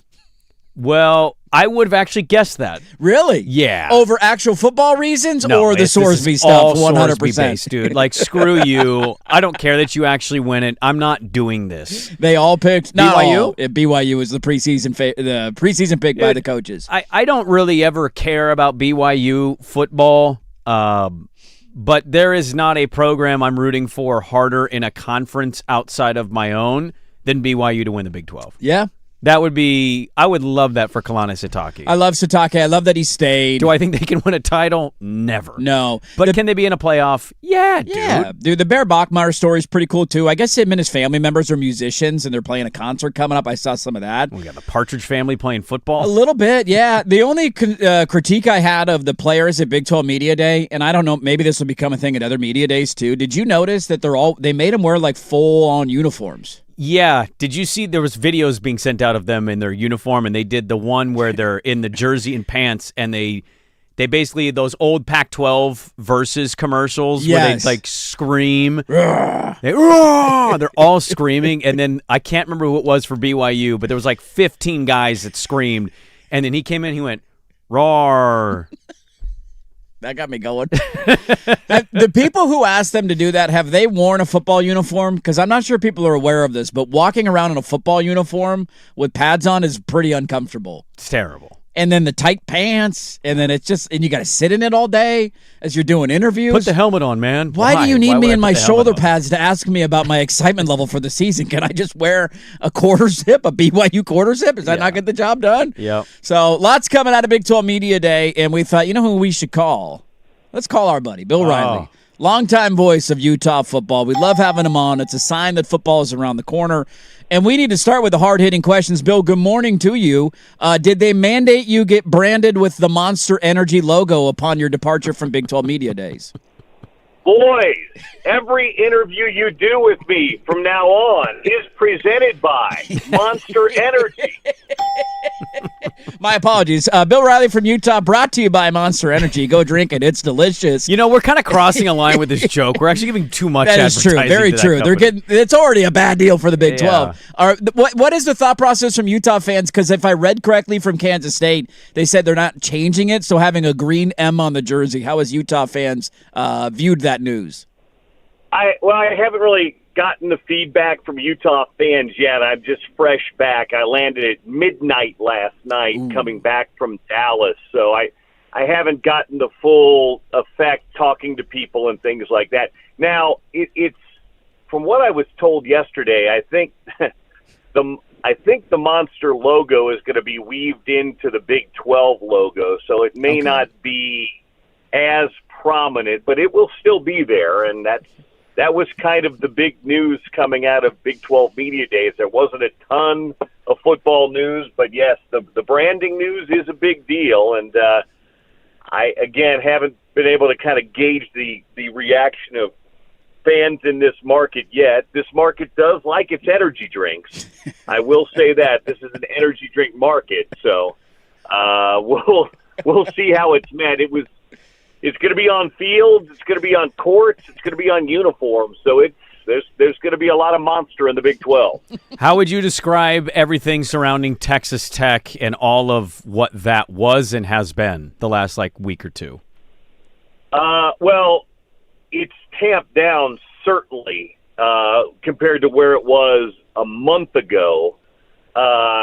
Texas Tech, in some ways, kind of felt like they were trying to play the victim. That didn't play very well among Big 12 schools. I expected a little bit more. I will say this.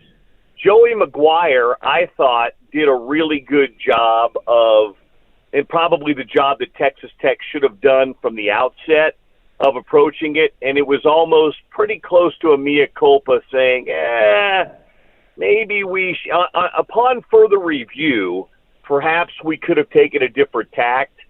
So I think that part of it is good. It's over now. I mean, the story's over. He's not playing. He's not going to be in the supplemental draft. You know, now the inquiry's begun on Cincinnati, which is going to be interesting to see what the NCAA finds when they look into Cincinnati just a little bit. In fact, I went to interview Scott Satterfield, their head coach, yesterday at Big 12 Media Days, and the media relations director said, you're not going to ask about Sorsby, are you? And I wasn't, because we were just gathering content. Now, I'm not doing a radio show. I'm just doing gathering content. I was just asking some questions about Utah and Morgan Scalley and some stuff, but had I mentioned Sorsby's name, I'm pretty sure I would not have gotten to talk to Scott Satterfield yesterday. So the Texas Tech thing is behind them in some ways. Cincinnati's now going to have to deal with a little bit of the fallback there, or the fallout there. Yeah, I want to get to Utah, Bill. We're talking with Bill Riley, longtime voice at Utah, because it's like a new start, right? Whittingham was there forever, and he moves on, and we had you on when that whole thing played out, and he ends up going to Michigan. But before I do, I'm just curious, when you look at the conference as a whole this year, we were just having a conversation about Texas Tech and re-looking at their run last season. Now, obviously, they lost the game to ASU with the backup quarterback, and Dillingham took them down. Other than that, there wasn't really anybody in the conference that was competitive with them, even in some bigger games. The Utah game early in the year, the two BYU matchups, they just seemed to overwhelm everybody. Do you have the feel? Do you look at the conference this year as similar of like it's Texas Tech, Gap, everybody else, or is it more? Do you think BYU can jump into that? Utah's into that? When you look at the conference as a whole, does it feel like a one-team race or a multi-team race? Utah played. I mean, it was a 3-point game for 3 quarters. Yeah. And Devin Dampier was hurt, and Utah couldn't do anything offensively, and then Tech put it on them in the fourth quarter. Utah beat itself in the BYU game. Those were their 2 losses last year. BYU was not competitive with them, but they were really good. I think this is a 3-team race this year. I think Texas Tech probably takes a little bit of a step back. I might be wrong on that, but I think maybe a little step just because they had so much talent on that team. Now, maybe they refilled the coffers well. I just don't know where Will Hammond is coming off the ACL. Yeah. I know he's going to play, probably second, maybe third game of the year. But is he what he was? He's a very good quarterback. If he was 100%, they probably would have never pursued Sorsby. He's really good. He was the guy, frankly, the best thing that happened to Texas Tech was their starter got knocked out in the Utah game because Hammond came in. Then he became the starter after that. Then he got hurt. BYU is going to be good again. They lost a lot of weapons on the outside. They lost their defensive coordinator, who was so key to what they did.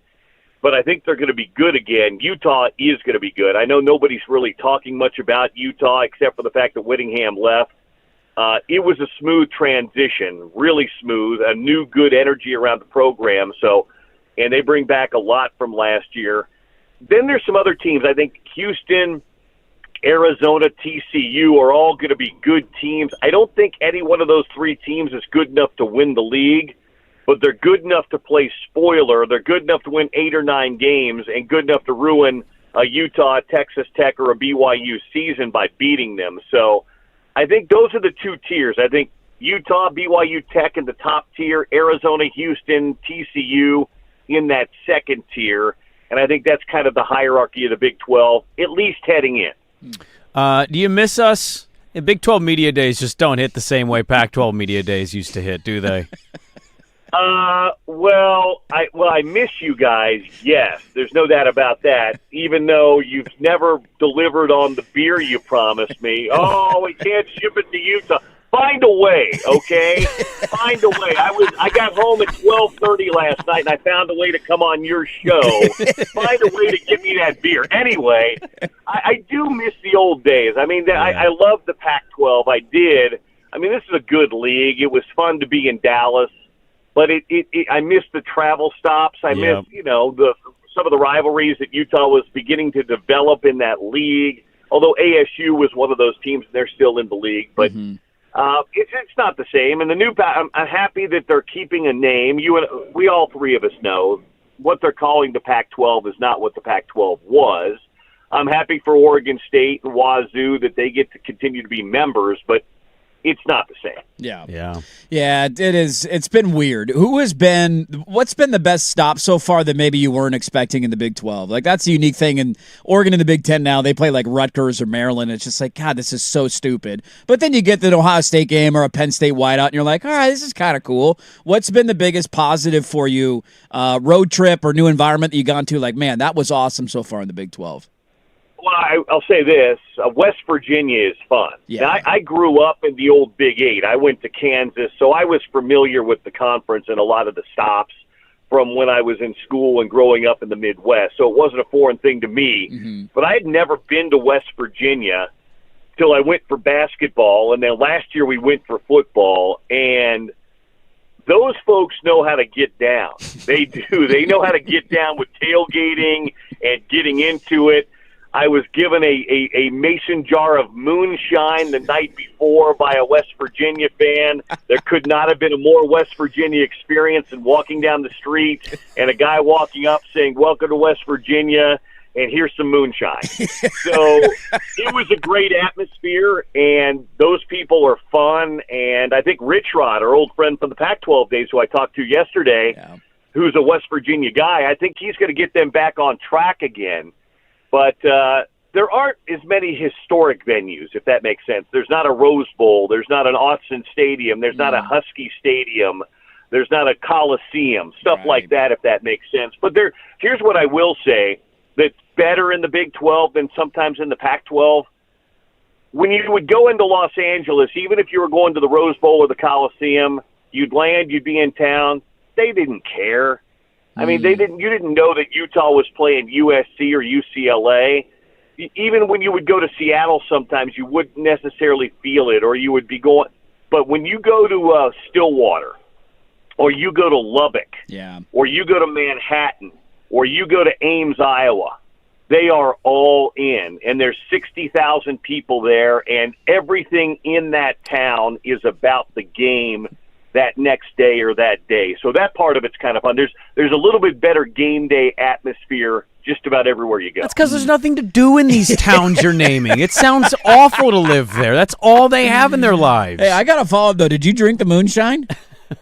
I did not. Yeah. I see some rando West Virginia fan. When I'm going to drink the moonshine, I had to go on the air. What if I burn my vocal cords with it? I'm with you. I just was curious. I'm with you, Bill, 100 here. Like, if they're going to poison a tree in the South, why would they not poison the play-by-play guy? Smart move. Of the opposing football team. I think you're taking the right approach here. Veteran move. Who's your pick to win the title? The Big 12 title? No. The whole enchilada here, buddy. Are you going to Oregon? I think Oregon's got a great chance. I think I want to see what Cignetti does again, but that guy's got some juice around him. He's got a little magic working in Bloomington. I'm not counting it. I don't know yet. I guess I haven't dug deep enough into it. I haven't gotten my Phil Steele magazine. I haven't gotten those things yet to really dig deep. But I do think Oregon's in the mix. Yeah. This is kind of one of those things. I don't know how soccer into it you were. This was one of those years. If we were ever going to make the quarterfinal, why not this year? And obviously we fell flat. Right. You guys are a little closer to it, but I mean, what's the hole in Dan Lanning's team right now? Is there a hole in that team? Is there a big question in that team? Because they look pretty good on paper to me. Yeah, linebacker a question, offensive line, new faces question. Outside of that, there's not a lot. Playing another team that they played in the regular season in the playoff, that doesn't go well for him. In the playoffs, those have gone pretty bad the last couple of years. Usually. Hey, what are we doing here? All right, we're talking Utah football. We're pointing out weaknesses. We're talking college football. I'm not trying to remember the Peach Bowl right now. On that note, Bill, you mentioned that the main thing, like if I think, hey, what's been going on with Utah football? The main thing that jumps out to my head is, hey, well, Kyle Whittingham's gone, and we are kind of losing sight of what they're bringing back. Not to mention the decision that might impact him next year because it was announced the guy's getting that fifth year of eligibility. Dan Pierce, one of those guys who battled some injuries last year. Of just there's not a concern at all. It seems like in your mind of a transition and Scally taking over, and he's done a great job, obviously on the defensive side of things. But you see it being a seamless transition going into year one. Well, I do. I mean, as seamless as any transition could be when you're a first-year head coach. I mean, he's never been a head coach before. But he's been preparing for this for years because he was a coach in waiting. And he played there, and he spent his entire coaching career there. He helped build the culture and played in it there. You mentioned Dampier. If Devin stays healthy, I mean, he was unhealthy. He played hurt most of the year last year and still, put up, ridiculous numbers both running and passing. He's got the best wide receiver room Utah's ever had. Bird Ficklin comes back. He was a weapon as the backup quarterback. Wayshawn Parker, who played 2 years ago at Wazoo, went for just about 1,000 last year. He's back. Now they have to replace the offensive line. That's one of the bigger questions, but they reloaded there. I think they're going to be really good. For Utah, the season, I think, is going to come down to the 3 games in early November. You've got BYU on the 7th of November at home. Then you got to go to Arizona the next week. That's never an easy game, and it's the week after BYU. And then you go on the road to TCU. If you get 2 of those 3 games, I think you're playing in the Big 12 championship game, probably against Texas Tech, because Tech's schedule is really easy. They don't have to play Utah or BYU in the regular season this year. So I like Utah's chances, guys. I've been around it closer than most. I'm in the building. I talk to the coaches. I see them. There's a great energy and vibe about the program. It's a different energy. It's not better or worse. It's just different. It's just new. It's a monster energy. Oh, I see what you did. It's not now it is. Now it's a monster energy. But I think they're gonna have a really good year. Yeah. Sorry, now you know why my kids hate me. I step in with dad jokes when I don't need to. Very quickly, and we'll let you go here because we appreciate the time. I know you're running on little sleep with travel. How does Kansas alum but now Utah native feel about Darren Peterson?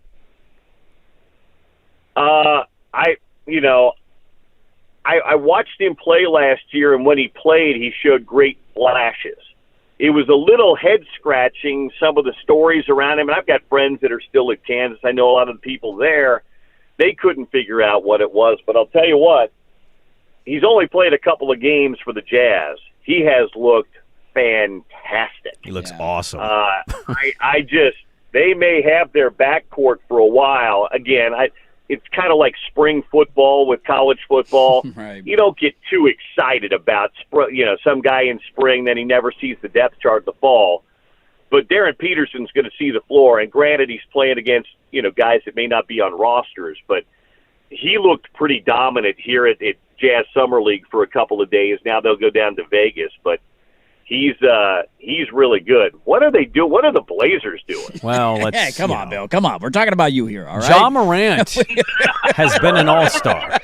All right? We're trying to make fun of your problems, all right? Don't throw this back at us. We don't want to talk about our cheap owner and Ja Morant. We're done with this. Bill Riley, longtime voice of Utah, fresh off of Big 12 Media Days. We still owe him a case of beer. Once we send the case of beer, You can't send beer. I've we'll tried. get our case of Monster Energy in return, and then we'll be even. And football's around the corner. It's great to hear your voice. Let's do it again soon. Thanks, Bill. You guys dodged that question a lot like Texas Tech dodged Brandon Sorsby question. Very well done. We're here to talk about the future, Bill. Have a great day. See you, boys. There you go. Bill Riley, longtime voice of Utah. Good stuff there. And some leftover notes from the Big 12 Media Day and a decision in college football that will impact this player. When was the last time you thought about this player? I'll tell you who it is and how it impacts him next on The Fam. Want to look at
Now, from the George McCoy at Warren Allen Sports Desk, a Sports Center update on the Fan Sports Network, 105.1 FM and 1080 AM.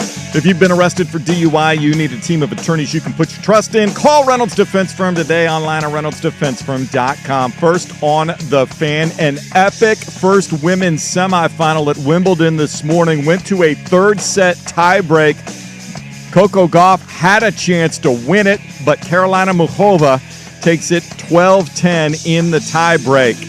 Quarterfinal match number 1 of the World Cup set to go this afternoon from Foxborough, Massachusetts. 1 p.m. kick between France and Morocco. You can see it on Fox 12. Oregon, France, the favorite, minus 400. Vegas Summer League play starts today for the NBA. All 30 teams are in Sin City.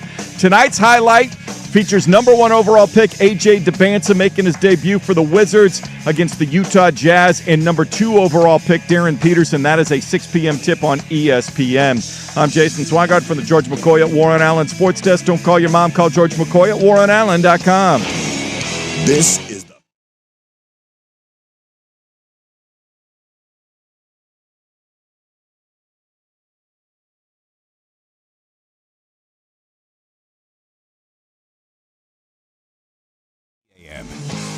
All right, welcome back in. Our thanks again to Bill Riley, longtime voice of the Utes, for coming on, talking some Utah football, mixing a little Oregon in there, and some Blazers. Good for Bill Riley getting all those in there. Some college football tidbits, some odds and ends to throw at you. There was a decision that came down, and it is going to impact a small number of players, but one of them, as we alluded to in the interview, is the starting quarterback, Utah. Devin Dampier is his name. And they came down with a decision for senior quarterbacks as schools begin preparing for this move. Some of the prominent people who will be impacted by it are senior quarterbacks this year. And so the list of guys who will be given an extra year of eligibility, because they have this new 5 to play 5 rule that they're coming out with. Yep. So essentially it's getting rid of the red shirt rule. You have 5 years. Play as many games you want, which is the way it should be because it's dumb. Like bowl games wouldn't count. Or like you could play in 4 games, but then bowl games wouldn't count. So you could end up playing, if you're in the college football playoff, 7 or 8 games, but still redshirt a season. It's just stupid. This was the right move. The list of guys getting impacted by it: Devin Dampier, starting quarterback at Utah, who already came out and said, "I want to go to the NFL." Yes, I don't know if he sucks, he'll come back. If he not sucks, but if he's not an NFL-based guy, yes, it sounds like he's willing to come back because he called it a safety belt. I'm going to go out on a limb and say he will be back, although maybe he proves me wrong this year. He's an undersized guy. He's more of a runner than he is a thrower. He's good. I remember watching him. I think it was at New Mexico State the year before, and they beat Wazoo in a game late at night. I'm like, who the hell is this quarterback running around? Yeah. And when he transferred to Utah, it was noteworthy for that reason. He was good last year, banged up. Maybe he's surprised and goes to the NFL, but to your point, it's a good safety blanket for him. Avery Johnson at Kansas State. Seems like he's been around forever. Talk about a runner. Yes. Not a quarterback. Another guy who could take advantage of it. Jalen Rayner, who is now the quarterback at Iowa State. Nobody needs to know that, nor should you. Anthony Calandria. Do you know who he starts for this year? Nebraska, former UNLV quarterback in Virginia, if I remember correctly. So he's got another year. Jackson Arnold. Boy. That Jackson Arnold. Oklahoma's very own. Oklahoma and Auburn's very own now. Right. UNLV starting quarterback Jackson Arnold. That's right. Yes. Jackson Arnold, what a journey. 3 years, 3 different teams. Dan Mullen's doing the washed-up 5-star, like, let me find the highly touted kid I don't blame and see if it works out for a year. And then if it does, he'll go. Calandria was there for a year, had a good year. Now he's a starting quarterback in Nebraska. And the last one that it will impact. When was the last time you laid awake at night looking at the ceiling thinking about Aiden Childs? His sophomore season. He got another year of eligibility. Yeah. Do we know? Now, I threw this at you before the show, and I was like, damn it, I should have done that. I should have held on to this. Swag, do you know who Aiden Childs plays for now? I didn't know this until I read the article. Yeah. I forgot. I would have forgotten, too. I would have totally forgotten, too. If you would have said he transferred, I said, yeah. Did he go to Auburn? Nope. He did not. That's the... So, remember, he is not redshirted, so he played every game his freshman year, remember? Smith did the dumb one series in the second quarter thing. Weird. Yeah, I know. And then he started the Civil War as a warm-up to Welcome to East Lansing with me. Started... outside of injuries, both years in East Lansing. So he's played, this is his 4th year. He's getting an extra year of eligibility if he wants it. He's going to need it. Is he the starter where he's transferred? That is a good question. I don't know who else they have on the depth chart. Do you have any more guesses, Swag? No. It's a team that sucks in the Big Ten. He will play Oregon this year at Autzen Stadium. Purdue? No, you're close. That is close. Wheelhouse. Yeah. Northwestern. Yeah, he's a Wildcat. He is the Northwestern quarterback. He is. So he will be the starting quarterback when they debut Ryan Field finally? Is that thing done? Do you ready for this add-on to it? Do you remember who his offensive coordinator is? Oh, who went there? Gundy didn't go there. No. It's a big name. It's a big name. It is a big Oh, name. it's Chip Kelly. Chip Kelly is his offensive coordinator at Northwestern. I don't know if there's a better Has encapsulation. anybody fallen further than that?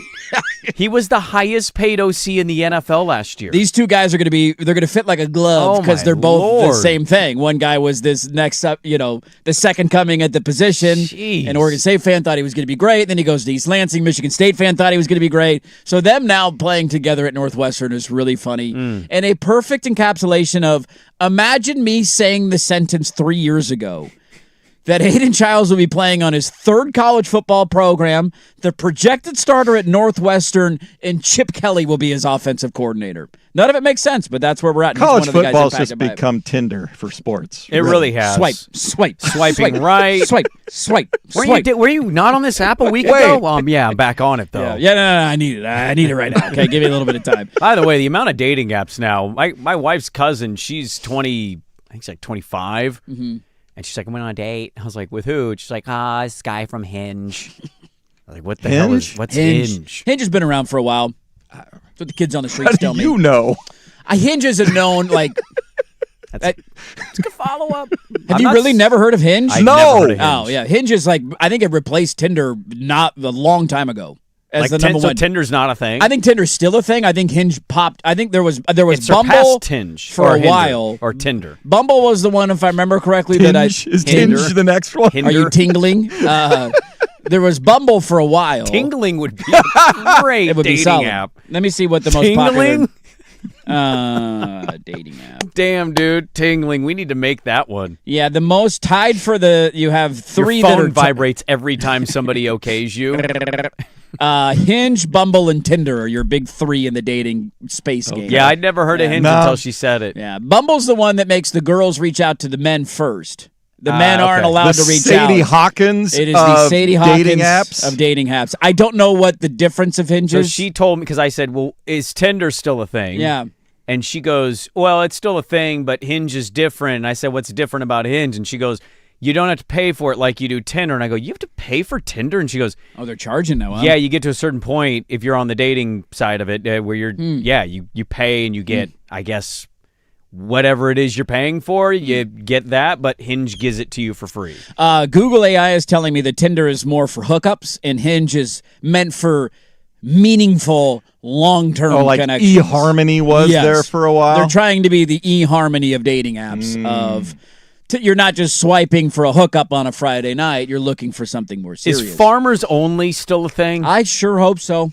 Would you like me to search it? Because I will. No, you don't need to. I would like to. It sounds like you kind of know somehow all these dating apps. I'm very curious about that. I'd love to make a dating app that just says exactly if you're single what you're looking for. Yeah. I watch sports through the whole fall. I like to golf momentarily. Don't bother me all the time. I'm the big spoon, and I love to eat steak, burgers, swipe. That's meat. The name of the app. I like meat. I like to golf. Leave me alone. Well, since we're into Saturdays are for me. Sponsorships, the NCAA should sponsor the transfer portal. I mean, they really should. If they were smart, brought to you by Hinge. He's entered the Hinge transfer portal or the Bumble transfer portal. FarmersOnly.com is still a thing. It's asking for me to create an account. What about Christian Mingle? Ooh, let's search it. How much sex is being produced from Christian Mingle, by the way? Christian Mingle's still a thing. Real love, shared values, your kind of faith. Shared values. Connect with Christian singles who share your values, faith, and vision. What's the one for the older peoples? Isn't there a... That I don't know. Isn't there one for like old balls? 60 plus or something? long balls? Or is that a golf site? We don't know. Could be either or. Allgray.com? Yeah. Something like that. Allgray.com would be a good one. That would be silver foxes. Silver something. Just like a silver fox silver with wings. A smoking gilf. Yeah, I haven't thought about Aiden Childs in a while. Him starting a game at Autzen Stadium I had this yesterday thinking of Boise State playing at Autzen with a Pac-12 logo on their jersey, and now thinking about Aiden Childs starting a game at Oregon in a Northwestern uniform on Halloween night. It's going to be really weird. If you could come up with something where somebody has exactly the same thing and the opposite, that is where the dating app tingle, I think, would actually make the most sense, right? You get that tingle feeling down in your plums when somebody is exactly lined up with your lifestyle. Deep in your loins. I love to go to the movie theater. So do I. Yeah. I love to golf on Saturdays with me alone or with my boys. I love to go thrift shopping all Saturday. Yeah. Oh, my God, we both have something to go do. Yeah. You know what I mean? Like everything you like. Your activities match, your interests match. Your movie genres, your foods. Like you have enough similarities where also the things you still want to. I want to watch football Saturday, August 31st. Until December from 9 a.m. until 8 p.m. Yeah. That's awesome. I help my mom out every Saturday from 8 a.m. until 7:30 p.m. What a coinkadink, man. Boom. Match it up. Make it like a house filter on Zillow. Right. Now we're tingling. I think we came up with something there. You guys want to tingle together? Let's tingle together. I don't know how that's not an app yet. It should be an app. I would tingle. Let's get to a ranking of this. I'm sure it will be hotly debated. And is one coach criminally low? I'll explain. We'll get to that coming up next. 105.1 FM The Fan.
Somebody saying the dating app for the old should be called Hard Candy. That's pretty good. You want a hard candy? We had P1 say they'd met their wife on Hinge. They did? Yeah. How about that? Look, I did enjoy. My wife has not texted me all morning, and Uh-huh. the first time I get a text is after the dating app segment. Asking how you know so much No, about it wasn't Hinge? about that. It was a picture of Teddy. But I did look down, and I'm like, oh, of all, really? You think I'm on Hinge? My wife couldn't get over how you just exposed your cousin yesterday on our show about being a Disney princess. Yeah, nobody was listening. We're all right. In my family. People were listening, but in my family. I think I was safe there yesterday. I don't think word's going to travel back. I'm more worried about criticizing my neighbor's weird behavior this morning and that traveling back to her and having an even more awkward interaction with them the next time I have to. like, I'm running with my tinge or my tingle. Yeah, tingle. Can you find like a golf one where you just give each other's handicaps, and if you're in the same ballpark, you're a match? My good buddy, I got a good buddy, once upon a time, host of Grip City Golf with me. He has had this business plan for years. Oh, I don't really? know. I don't know if he's actually going to do it, or he's been talking about this for years. Golfers meeting other golfers that are in their essentially wheelhouse. Was an app of basically, like you meet with buddies and then you match. So like if you play with a random, I'm at Stone Creek and there's a fourth that plays with us. That hey, that guy was actually kind of cool. You can match and become friends with him, and then you would essentially. So you build this like kind of network of friends. Dating and having sex. Oh no, he wants to do it for actual golf. But yeah, having sex with people. The 19th hole. You know what I mean? Yeah, having sex with people who like golf would be fun too. Well, but like imagine But he wants to do it of like I have a tee time on Thursday. I only have 2. I need 2, and you would basically throw it out to your app, and then people who know you and play with you would say, "Oh, I got nothing going on Thursday. I'll play with you." But would you be a combo package and a twosome, or would you like? Am I getting Dave and Steve? Because what if I don't like Steve? Steve is a little bit more of a bummer. Look, it's not perfect. You know, there's got to be some bumps in the road. You could get stuck with a white Dion. You could. Who is just an utter jackass that ditches one group and joins your group and doesn't even really care if you care. His name was Dion. Dion? White Dion. A white? What was the spelling? Did you ask? No. I want to know. Dude, I probably I probably said too much even saying the name. Give me the answers here. It was like an older white guy, and I was like, what? Dion? Your name's Dion? What? And it wasn't somebody who oh yeah, my dad was a Cowboy Niner guy. It was like somebody older than Swag. Dude, I think if I meet a white Dion, there's an immediate. Come again? Was Deion Sanders the first Deion? The way Jalen Rose maintains he was the first Jalen? I'd never had anybody heard the name Deion before Deion Sanders? Just ask. Celine. When did Celine Dion? Well, that's a last name. That's a last name. I know. I'm just talking trying to, first name here. Yeah. Let me think. So is White Dion's mom such a Celine Dion fan? But no, because I'm telling you, he's older than Swag. Wasn't the guy who sang "Run Around Sue" named Dion? That was his stage. I think it was Dion. Yeah. How old's that guy? That was early 60s, 50s. Oh, okay. Then that would have been Run more, Around Sue came out a long. Yeah, that was a long time. That's ago. when it would have been more in line with lining up. And that was a white Dion. Okay. Yeah, but he was his full spelled name I-O-N. Is Dion Francis DiMucci. Yeah. Oh, it's D-I-O-N. D-I-O-N. See, the E. That's why I wanted to know. Is it E-I-O-N? E-I-O-N is better. What are we doing? It is a better spelling. I'll give you that. D-I-O-N? You don't really need it, but I get it. No, I think that's a good idea. He's a white Dion. I'm more thinking about the guys who are in their mid-40s. They're single. They're looking for love.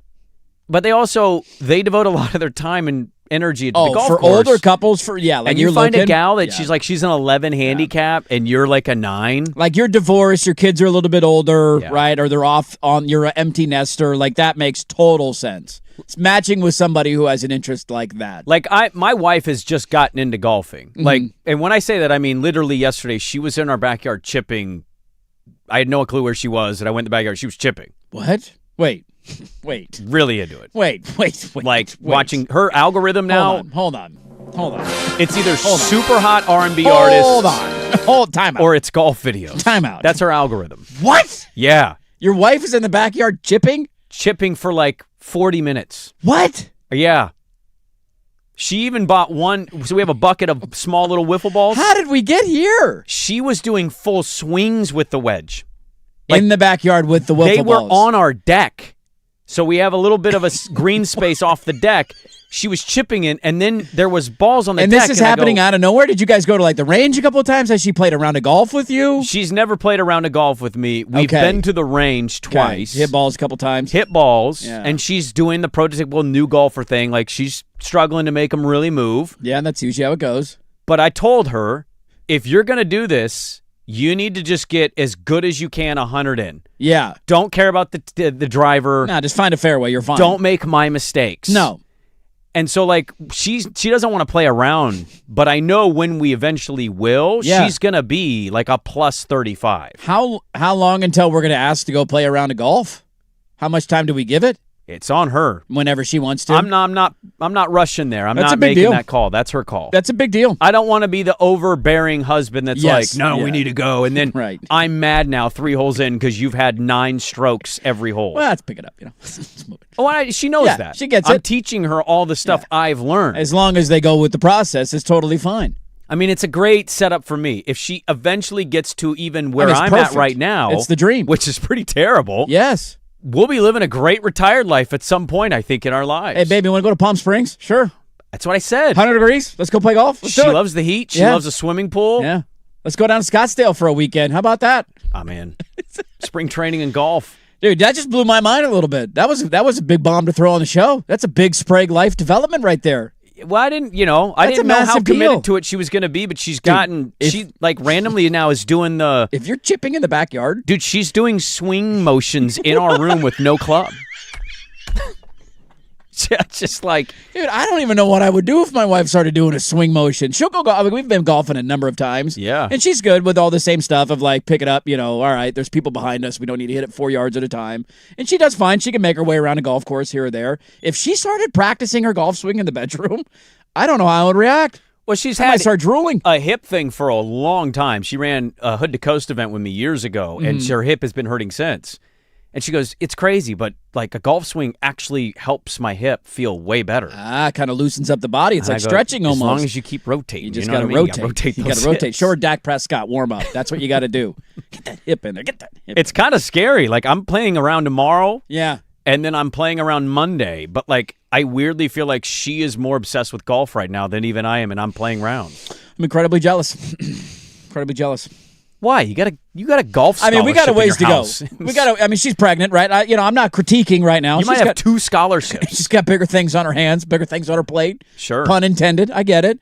But yeah, that's like if she, practicing the golf swing. If my wife gets that's a level of sicko that's like, that's not normal. Standing around and air swinging, not normal behavior. It's one of those, but you don't want to say it. It's like jinxing a no-hitter. Don't mention it. Don't mention it. But I just like looking over and I'm like, oh my God. God. You just get to a 22 handicap, we're good. Taking those hall pass mental pictures. Click, click, click, click. Well, and every time she's teed off at the range with the driver goes like 120 yards, That's not bad. I'm like, hey, from the Reds? Yeah. From the Reds? You hit it 120 yards. That's a good tee shot. You're sitting pretty. Yeah. You got good hip action. Your wife's not big. No. Powerful little swing. We got to take the clubs and get them fitted now. Yeah. They were hand-me-down clubs size. from my mom. They were never used. They're basically brand new, but she needs to get them fitted a little bit because she's shorter. Well, I had a ranking of college coaches I was going to get to there, but I love to. Well, we got the Magic Hat. We got the Magic Hat. Yeah. Now I want to talk a little World Cup in the last hour because we got a game today. France, Morocco today, 1:00. Yeah, I think we're disrespecting Morocco a little bit here, but okay. Hard to not feel like France is the favorite to win the whole enchilada. Got to give them the respect they deserve. We'll dive into that. Also, where do the rights go from here? An interesting story on that and how expensive they could get. All that to come in the final hour. Before we go to the final hour, though, right now, how about a chance to win a pair of tickets to go see Zach Bryan July 25th at Autzen Stadium in Eugene, Oregon. If you text the word Zach, that's his name, Z-A-C-H, to 503-864-6326, you'll be entered for your chance to win a pair of tickets to see Zach Bryan July 25th. This July 25th, 2026 at Autzen Stadium, 1051thefan.com for complete details. We'll have more to give away as the week goes on. Loaded Final Hour starts with a Magic Hat next, 1051 FM The Fan. Big hits, big bets, big plays. Today I'm laying the big wood. This is the Layin' Wood Report, brought to you by Mr. Plywood, serving Portland for over 50 years. And the pitch. Got him! Strikeout number 11. And Dylan Cease with an efficient, quick bottom of the 8th. Yeah, there's Dan Schulman on the call there. Toronto in San Francisco. Dylan Cease went into the ninth inning with a no-no, but ended up giving it up on a leadoff single to Ramos. Yeah, this should have been, if we're being fair, stinking it up and laying the wood, because he laid the wood to us by nearly throwing a no-hitter. Elliot Romp, did you see the single he got? I just missed the highlight of it. Dude, he bat flipped. They were down, what was it, 10-0? It's 10-0. You're getting no hit in the ninth inning. You hit a duck fart out into the outfield and you bat flipped? Get him off my team. You used to hate when Yasiel Puig would just look It's criminal behavior. There should be a 5-game suspension. Wait, Buster Posey has If I'm Tony ruined your Vitello, you're not playing for a week. You're out. Bat flip over a single? It's 10-0 in the ninth inning. If you dance on a touchdown down 42-0, I'm kicking you off my team. With a DB strap. 49-0. Locked him up. Lane Wood Report is brought to you by Mr. Plywood. They're serving Portland for over 60 years. They can help you with delivery, custom cutting, and special orders. Check them out. Great customer service at Southeast Stark Street or online at mrplywoodinc.com. It's time.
From the George McCoy at Warren Allen Sports Desk, a Sports Center update on the Fan Sports Network, 105.1 FM and 1080 AM. First on the Fan quarterfinal match number 1 of the World Cup set to go in Foxborough today. 1 p.m. kickoff between France and Morocco, who will be without their top forward, Ismail Saibari. He had 3 goals already in the tournament. Coverage on Fox 12 Oregon, France, the favorite at minus 380.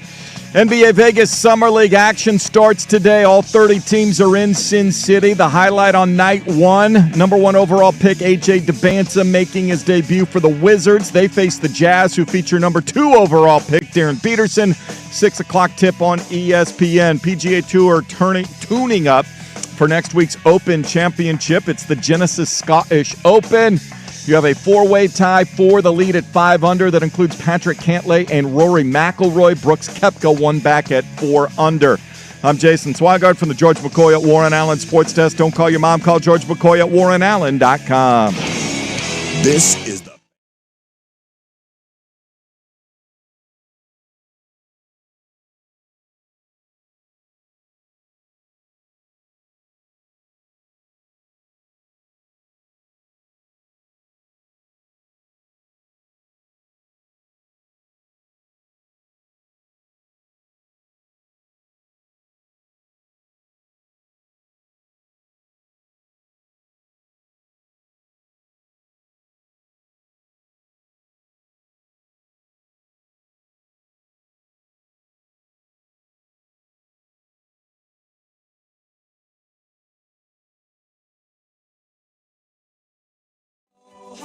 That's right, folks. It is Magic Hat time, as it always is on Thursdays. Look forward to it, 9 a.m. And holy catfish! Welcome back in. Final hour of the show. Lots to get to. May or may not be done talking about dating apps. Time will tell on that front. We'll see where the rest of the show goes. We'll get into the World Cup a little bit later on, as we got a game today and some future broadcast news and all that. But let's jump into the old Magic Hat. What do we got?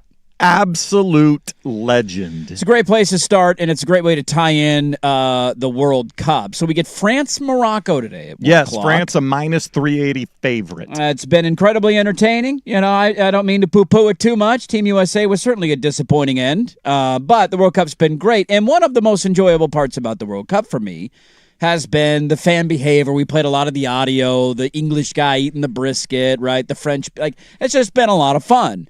I think I have found the legend of the World Cup. This guy to me as a fan has won the World Cup. And the story comes from an English fan who is in the United States watching his team, who, by the way, is still alive in the World Cup, may be going to win the whole thing. It's been a long time. Patrick Football tells me for England winning a World Cup. Michael Hewitt is his name. Okay. He is 65 years old, and essentially the alarm was raised on June 20th that he vanished without a trace. Nobody could get a hold of him. Nobody could find him. Nobody could reach him. Now, June 20th, a bit ago, right? It's July 9th. The story just came out a couple of days ago. And nobody, for whatever reason, nobody could reach him. And so they're reaching out to agencies inside the United States, the English, representatives who are here, all that stuff, right?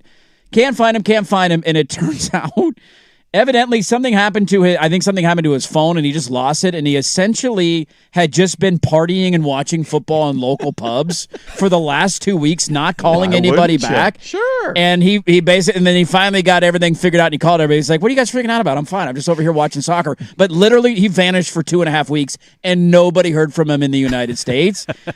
He was just blissfully unaware after a 2-week global search looking for this guy. Yeah. Somebody bumped into him in a pub and said, "Are you the guy that's..." Yeah, and they found out he was the guy. Good for him. He just disappeared and was having a good time, man. That's called living your life in a normal society. Just unplug. You'll be all right. Go watch some football, have some beer in pubs in America, have a great time. This guy's a legend, and I think he's won the World Cup. You hear this show often talk about how awful I think phones are. A video circulated this week of a homemade 2003 class of high school 2003 video, and it was like, it's crazy to watch this. Not a single person staring at a device. Yeah. Everybody looking at each other, talking, dancing, having fun. And some person with a camcorder, so everybody's being a little wacky and weird. Just If you told everyone in this video, hey, pretty soon you're going to be super addicted to a little pocket computer. Yeah. Yes. Like, what? Come on, that sounds boring. Well, that's boring. how you found all the tourists in Italy, because we all had our GPS maps out. Right, looking to where to go, where do I walk, so you're wandering where do down I the little turn? cobblestone I'm a streets. little disappointed you didn't have the fold-out map. No. You should have been that tourist. Fanny pack and a fold-out map. Yes. Which way do we go? Follow the road this way. Although Take a look. by the time after Would've a been couple great. of days, we were pretty good at knowing like the major landmarks. Like if we want to go this direction Right, or you that figured it out direction. slowly. Yeah. We got Venice down pretty good. Did you ever just want to get lost for like an hour? We did. Oh, okay, good. There were a couple times we just Yeah. so we went to like one place first. We wanted to go see, And then kind of wander. and then it's like, all right, which direction do you want to go? Let's wander around. yeah, because you can always find your way back. And then you'd go around these little tiny cobblestone windy streets, and all of a sudden you come out on some piazza and I some love other. that. Oh, here it we was are. fantastic. Found a new thing here. Let's stop and get a spritz. The funny thing about filming stuff that always cracks me up, now we didn't make it all the way to the big fireworks show. People who film fireworks on their phone need to be thrown in jail. Yeah, stare at the fireworks. Throw them in jail. Stop it. Nobody wants to see the fireworks on your phone. We all see fireworks. We all know what fireworks look like. Your Exactly. fireworks are not better than my fireworks. Can you have a cool photo of a firework? Yeah, okay. I'll allow Like a photo. I have one of my kid last year. My youngest Kids was. lighting off fireworks different. I'm talking like fireworks show in the Yeah, sky. up in No, the it's sky. and you're standing. She's up. not lighting it. Yeah. It's her on our hotel balcony at the coast, looking out at a huge ass firework that went off. allowable because the kid's in the photo. Okay, And just it's a making sure. memory that you can have looking out into the ocean. Remember when we went Yeah. to the coast for the 4th of July? Yeah. If you're doing it to put on your Instagram story, fireworks popping off, like, please don't do that. Next up, Dami Tunekos. Oh yeah, I No, what do we do now? What do you do now? What I do we do actually now? I'm gonna be on the side of the media that doesn't like him. I think you guys should join me here. 'Kay. It's actually become a very controversial topic in the last 12 hours. So the Carolina Hurricanes just did what? Won know the what you're Stanley talking Cup. I know They won the exactly. Stanley Cup. They Yes. did. They did the ultimate thing you can do in the sport, and Won Tom Dundon a is title. he's living in I've brought a championship to Raleigh. Exactly. Well, they got the cup, they did the party, and the cup came back, and the Carolina Hurricanes tweeted out "Forever etched in history," and it was a picture of the Stanley Cup, and it says Carolina Hurricanes engraved 2025-2026. Well, you get a 55-person limit to put on the cup. Most teams abide by a 52-person limit. Tom Dundon has listed himself, all 5 children, and his wife first on the trophy. The whole first 2 lines. It's just Dundon's. Dundon, Dundon, Dundon, Dundon, Dundon, Dundon, Dundon. This is not being well received because should it. this doesn't happen. This No. is egregious behavior. This is absolutely ridiculous. I think you finally found the show to Yes. say we've been supporting him here locally. Yes. A little anti that. this is inexcusable. No. Inexcusable. This is And actually making people around hockey upset. the NHL should have stepped in and done something. Yeah, about 'cause it. the NFL Hockey can Hall okay- of Fame should have stepped in. Like, It's like no, your nope. kid's name, your name can go on it. Yes. That's you own the team. Every owner's name goes on when Right. they win the Stanley Cup. Your family No. has nothing to do with this, and they should not Rod be on the Stanley Brindamore's Cup. name should be, well, it should be number 1. Yes, it should. So the people in the NHL, management can get a final say, and the list is subjective to approval by the NHL. Okay. The rule can be traced back to former Oilers owner Peter Pocklington. Yes. Pocklington, who tried to honor his dad, Basil, after Edmonton's win in Basil? 1984. I think it was Basil. I'm just rolling on the names right now. Basil would be cool. Wait, Basil from Austin Yes. Powers? What do How you about mean, that? Basil Pocklington. There you What go. could be more British? Spell it with a Z. After Edmonton's win in '84, because it was covered in it 16 X's after the league learned he didn't play a role in the run. So the league has vetoed things before involving They families. might need to step jump in here. in. They need to Hopefully, jump It's too Gary- late. Oh, Now it's, you can go back and change it because the Blackhawks had a video staffer that was a part of some egregious thing that. Oh, you don't remember that Oh, story? He was yeah. like molesting players. Yeah. Oh, that's right. Yeah. Well, they took his name off, so yeah, you can well, unengrave the engraver things. can go back and redo stuff. 5 children and your wife? This is only cool for the kids. The only people on the planet that thinks Oh, this it's is cool cool for is for the Tom. kid.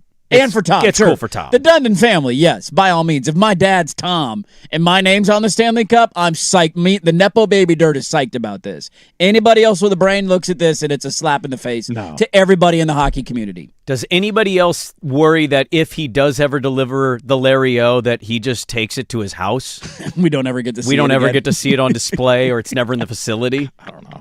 Dude, the trophy, like, of all the trophies to mess with, Stanley Cup probably the last one. It's one that a chunk of fans, now I don't know what percentage it would be, there is a good percentage of hockey fans that if you're in the same room as the Stanley Cup, they won't touch it. I didn't touch it when it came to Buffalo Wild Wings. People won't touch the trophy. There's just it's just a thing of you didn't win it. You don't touch it. I respect. And if you don't, right? You don't play.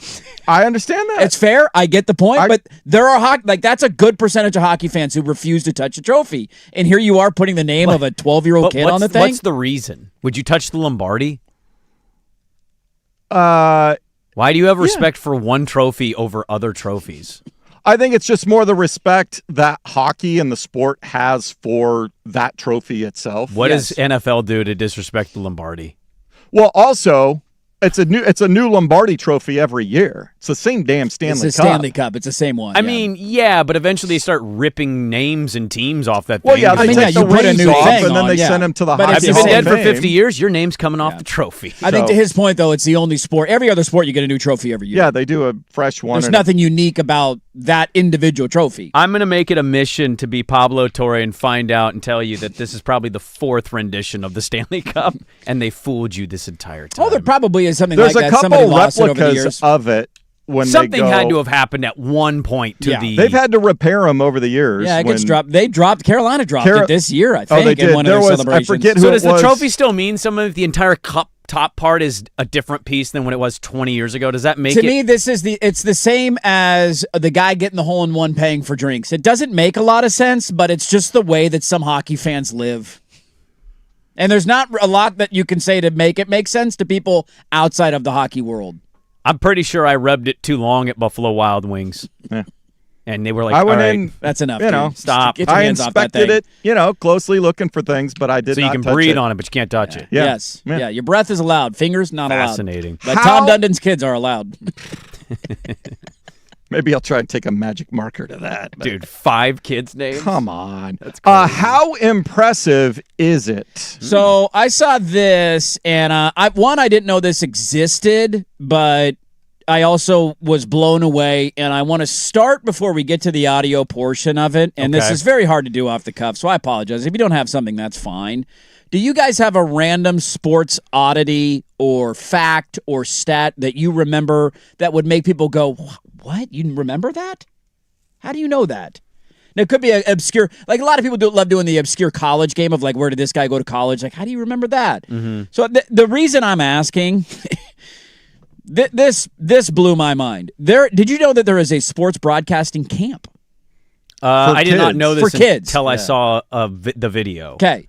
So this kid is at sports broadcasting camp. By the way, I have a stat to blow your mind. Okay, I can't wait to hear it. So noodle on it while the audio plays. If you have one, by the way, text me in 503-864-6326. Yeah. This kid is at sports broadcasting camp, and I don't know how it gets brought up. Maybe it's just random things that you know, whatever, show and tell. Here's my show and tell.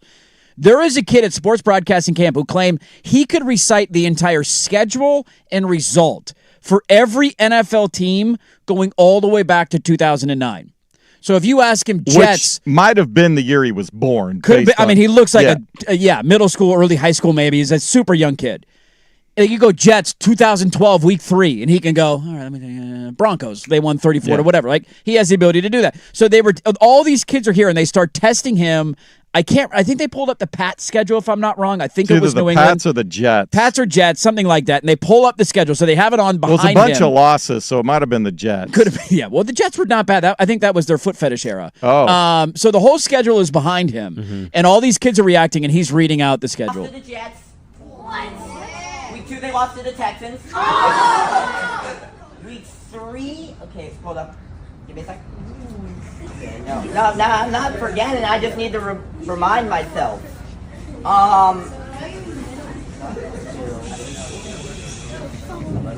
Oh, they lost to the Pats. Before they lost to the Dolphins.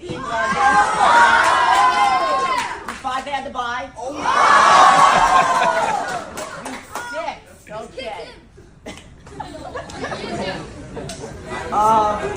Okay. Oh, we take they lost to the Chargers. I love the kids screaming. They're loving it, dude. 7. Oh, we 7 they lost to the Cardinals. Okay, they lost to the Browns. It goes. I mean, list the entire thing. Sucked. It was not a good. Sucked in 09. AFC schedule. I didn't. I don't think see it what was team the Jets. The Jets did go to the I think AFC the Jets and the game. Pats were both in there as opponents. So it might have been the Bills. Could have been the Bills. Maybe. Oh, the that Bills? would. Oh, That would make yeah, sense. that would actually make Could sense. have been the Bills. Bills were pretty 09. bad back in the day. Yeah. I don't know what this kid's future is in broad. Kenny Albert, by the way, I think is one of the hosts of the camp. That's cool that they got a camp for it. He sent out a thing That's and he was awesome. like, "This is incredible. This kid blew me away. I don't know what his future is in broadcasting, but hire him as a researcher. What is the most obscure sports stat or fact that you know?" It's not probably. I have to really think on that. Like, what are things that I pull out of the pocketbook here and say, "Hey, check out this stat." I don't know what I would say on that. I'd have to think about it. But one I heard this week, and it's kind of broken my brain. Mm-hmm. There has been an NBA player that's played against somebody born in 1962 and 2006. It has to be LeBron, right? It is LeBron. Yeah. Who did he play Kevin against? Willis, Cooper Flagg. Kevin Willis? Kevin Willis retired in like Kevin 03. Willis? So he played against Kevin Willis when Willis was a Spur. He was born in 1962. Wow. And he played against Cooper Flagg this year, who was born in 2006. Absolutely insane. And who's the kid? There's got to be another one this year that was an 07 born kid, right? That he's going to be a rookie this year, Cam so you're going to Boozer add another year to it. Or He'll Acuff. play one of the rookies. Debanza. Yeah. I mean, he's going to play against all of them. He plays 2 more years. Remember, he might sign up for a 2-year deal. Yes. I mean, that's absurd. It's absolutely absurd. You played against somebody born in 62 and 06? My dad is 76 years old. He was 12 when Willis was born. That's insane. It doesn't make any sense. By the way, I do enjoy P1 Ryan texting in saying, "I'm not even a hockey guy, and I think I'm with you. I don't think I would touch it." What is wrong with you guys? It's a trophy. Maybe this has cursed you in life. Maybe this is why you're getting nosebleeds at night, because you touch the Stanley Cup. The hockey gods frown upon you. How dare you? You didn't win it. Get your hands off this thing, dude. All right, we got time for a quick one here. Yeah. Now that's wild. Oh, yeah. So, look, you guys know me. I've made it abundantly clear. I'm a Diet Coke boy. I will forever be a Diet Coke boy. Love a good fridge cig. I'm a Coke over everything else guy. It's who I am, okay? It is. I will forever be a Diet Coke guy. I am pretty also firmly anti their competition. I don't like Pepsi. We're out on Pepsi. I'm out on Pepsi. Now, is there like Dr. Pepper is pretty good? Yeah, I'll give them that. They did pretty good on that one. My favorite thing is being in public places with Sprague and you finding out that they are a Pepsi place and the disappointment in the tone of your voice. And every time we're somewhere, like, you guys got a Diet Coke? No, we got Pepsi. You're a Pepsi place? Yep, I let them know it. Immediately. I went to a restaurant, really nice one. They asked if we wanted a drink. I said, "Can I get Diet Coke?" They said, "Oh, yeah." And I said, "Great." And they came back 10 seconds later. It's actually Diet Pepsi technically. Yeah. And I go, no, it's not technically. It's Diet Pepsi. It's and it's the same not Diet thing. Coke. It's a diet soda. No, it's not, though. It's disgusting. And Diet Coke is better. Anyways, I digress to point out. Yeah. Did you see what Pepsi did this week? Because they kind of stepped in it on their social media. No. Did we do another Jenner video where she's solving the world race wars? issues? Yeah. The Larry David Palestinian chicken episode, basically, Just of commercials. hand the protester a Pepsi. Now they're getting along with the cops. No, they stepped in really treacherous waters. They tweeted out, "Pepsi Wild Cherry is what happens when regular cherry stops asking permission." Oh, you dirty bird. And this went to a lot of, what? Stops asking permission. What does that mean, stop asking for permission? They had to delete it because the blowback was so bad, and they said, "Our recent Wild Cherry post landed in a way we never intended. We hear you. We're sorry. The post has been deleted." I love that this kind of stuff can be controversial for people.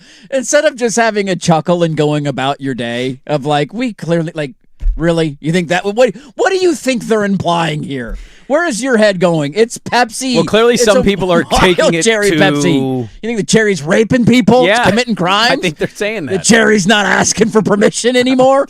We got to arrest the cherry. It's a marketing campaign. Diet Coke's just out here exercising, trying to live its best life. Pepsi's out here not even asking you permission. You know what Diet Coke desperately needs to do? Nothing. They Well, don't nothing. need to do anything. Nothing, because The they logo, win, and the the Diet can, Coke's better everything. for sure. They need to come out with a can that is colored like a cigarette. If you put a fridge, you put a cigarette on If you found a way to tie in an adult Maybe aspect like a little of the smoking fridge coming thing, off of Make the it cursive. look like a Lucky Strike because Yes. it's red and black or Yes. sort of thing, silver. They could do that. I'd honestly buy one and then drink all of them, but save one for a memento. Or a memento. There's a spot in Milwaukee, and it's like a combination of like a coffee shop, sandwiches, and grocery store. It's called Good Measure. It's a really good little spot. They have in their cooler an entire row of miniature glass Diet Cokes, but it says fridge cigs. Do they on the on the label? On the label. Yeah. Good for them, dude. The whole row. It's just, Good I'd for never them. seen them before. Mini glass Yeah. Diet Coke. Every time I go, I end up buying one. Yeah. If you're gonna call it a fridge cig on your I'm buying label, I'm getting it. Even if I want more ounces than that, I'm gonna buy it. Yeah, man. I got to drink 2 of them now, but I'm not upset about that. I know what it is. Cherry lives matter. Yes, they do. All right. Man, That's my guy. Magic Hat, only halfway done. More to come next. 105.1 FM The Fan. Portland.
All right, we're halfway down, halfway to go. We'll get to a little World Cup here to close out the show today. How are you just retiring Riggins' number, by the way? Yeah, what took you so long there? I don't get it. When was his last year in the NFL?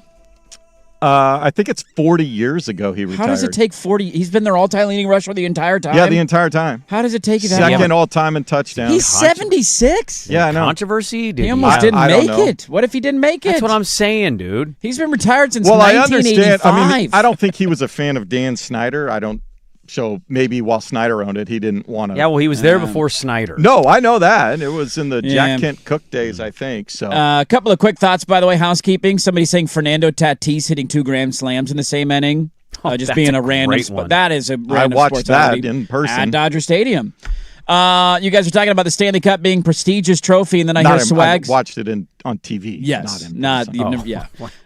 Talking about the Cup being a prestigious trophy, and then Swag said I didn't even touch it in a Buffalo Wild Wings. Those two things are not the same. Somebody connecting us not having nice things as a city to Sprague touching the Stanley Cup. Out of here, dude. Saying you're not a sports atheist, you're a sports Satanist. And I rubbed it a little too long at Buffalo Wild Wings. Should be a drop because you did say that about the Stanley Cup. What else do we have in the Magic Is that Buffalo Wild Wings still open? Oh, the one on Weidler? Yeah. By what used to be Lloyd Center? Yeah. I don't know if it's still there or not. I don't know. Because, man, the memories I have of that one. I don't think it is. Dirt met his wife there. There's a lot of stuff. I tried to warm up spaghetti and That's right. You Tupperware tried in to their warm up kitchen. leftovers. We almost got a Josh Wilcox, Isaac Robb parking lot brouhaha. I don't think that was public knowledge. Why not? I touched a trophy too long. Statute of limitations. I think we're all right. Yeah. A lot of memories at that place. A lot of memories. All right, what else we got? This one time at booze camp, this one's mine. Your whole trip? No. I saw this. So, Buffalo Trace Distillery is trying to give an adult summer camp. So they've got this coming up. What? Yeah, it's going to be, what are they calling it? Who's got time for an adult summer camp? Camp Buffalo Trace, new summer experience featuring bourbon education, overnight luxury camping. So it's going to be a lottery, basically, that you sign up for. So you don't have to pay if you get selected. You have to get yourself out there. Okay, you got to fly there. Where's it at? It's in Frankfort, Kentucky. So it's at the distillery or wherever they're doing it. So they want to whiskify traditional summer camp stuff. So there's a whiskey woodcraft workshop. You'll craft a custom muddler from authentic barrel staves. Let's see, bung driving relay. Guests put their skills to the test in a cooperage-inspired, fast-paced competition that brings a traditional barrel preparation technique to life. So something about either building or getting a barrel ready for aging whiskey. Blind tasting, Buffalo Trace trivia, a single barrel challenge. So you'll sample 3 barrels of the same bourbon at various points of the aging process, trying to figure out which has been in there the shortest and the longest period. Okay. So most of it's a day camp. However, a few select winners will be, they've got luxury like yurts with air conditioning and whatever. So it's glamping. It's glamping. Yeah, you're glamping out Exactly. in the wilderness. So 10 winners, 90 winners. So this will be August 29th, September 5th. The entries start July the 14th. Are you going to enter? No, because I don't think I could get out there. Yeah. And I think it's just for a day. Oh, that's good. If That's it was a little for bit a different. week, yeah, maybe. But that's just not a camp. If it's only a day, I Well, don't there's think a you can couple call that it camp. they get chosen for the camp. Oh, deal. okay. So, yeah. Longer time, yeah. Camp Buffalo. What? How do you find these things out? He's on a boozer You go to mailing list. BuffaloTrace.com every day. Like, you want a listserv? He's on a adult booze emailing camping list. trips. Yeah. Like, what are you on here? My algorithm. What do you think? CampBuddy.com? I don't know. I'm on the booze algorithm. I don't know what your me- algorithm is. If you could give me an adult camp, hey, Dirt, you can go to adult Yeah, camp for a what week. adult camp would I get need a you? I would need a body of water that I could go flop around in. Okay. A golf course with a grass driving range nearby. An adult camp for you is a golfing excursion. Yeah, I want Yeah. that. And then you gotta throw me a PS5. Let me work on my Dynasty a little bit. Well, at nighttime when I'm not worrying about anything else. That would be. I need a body of water, some sort of sand I could sit on for the day, a grass driving range, nice golf course, and Well, a lot of major nice league teams televisions. used to have the summer fantasy camp where Yes. you'd actually get to go play with the old-time legends. Yes. I don't know if those exist anywhere anymore, if liability. Michael Jordan, I don't know if he still holds it, but his Flight 23 camp he had with grown-ass men. You play a one-on-one. And, eventually, you but get to a didn't you have to spot pay where like $50,000 it or was something crazy. stupid for it that? It was an insane fee, but, Jordan would actually show up and play a couple guys one-on-one. And imagine paying that much and not being one of the guys that got to play him. Yeah. Because if you got to play him one-on-one, that's an all-time story, you could tell. Yeah. What else would get you to go and learn something about if Bobby Flay had chef camp or something for adults? I'm out. No?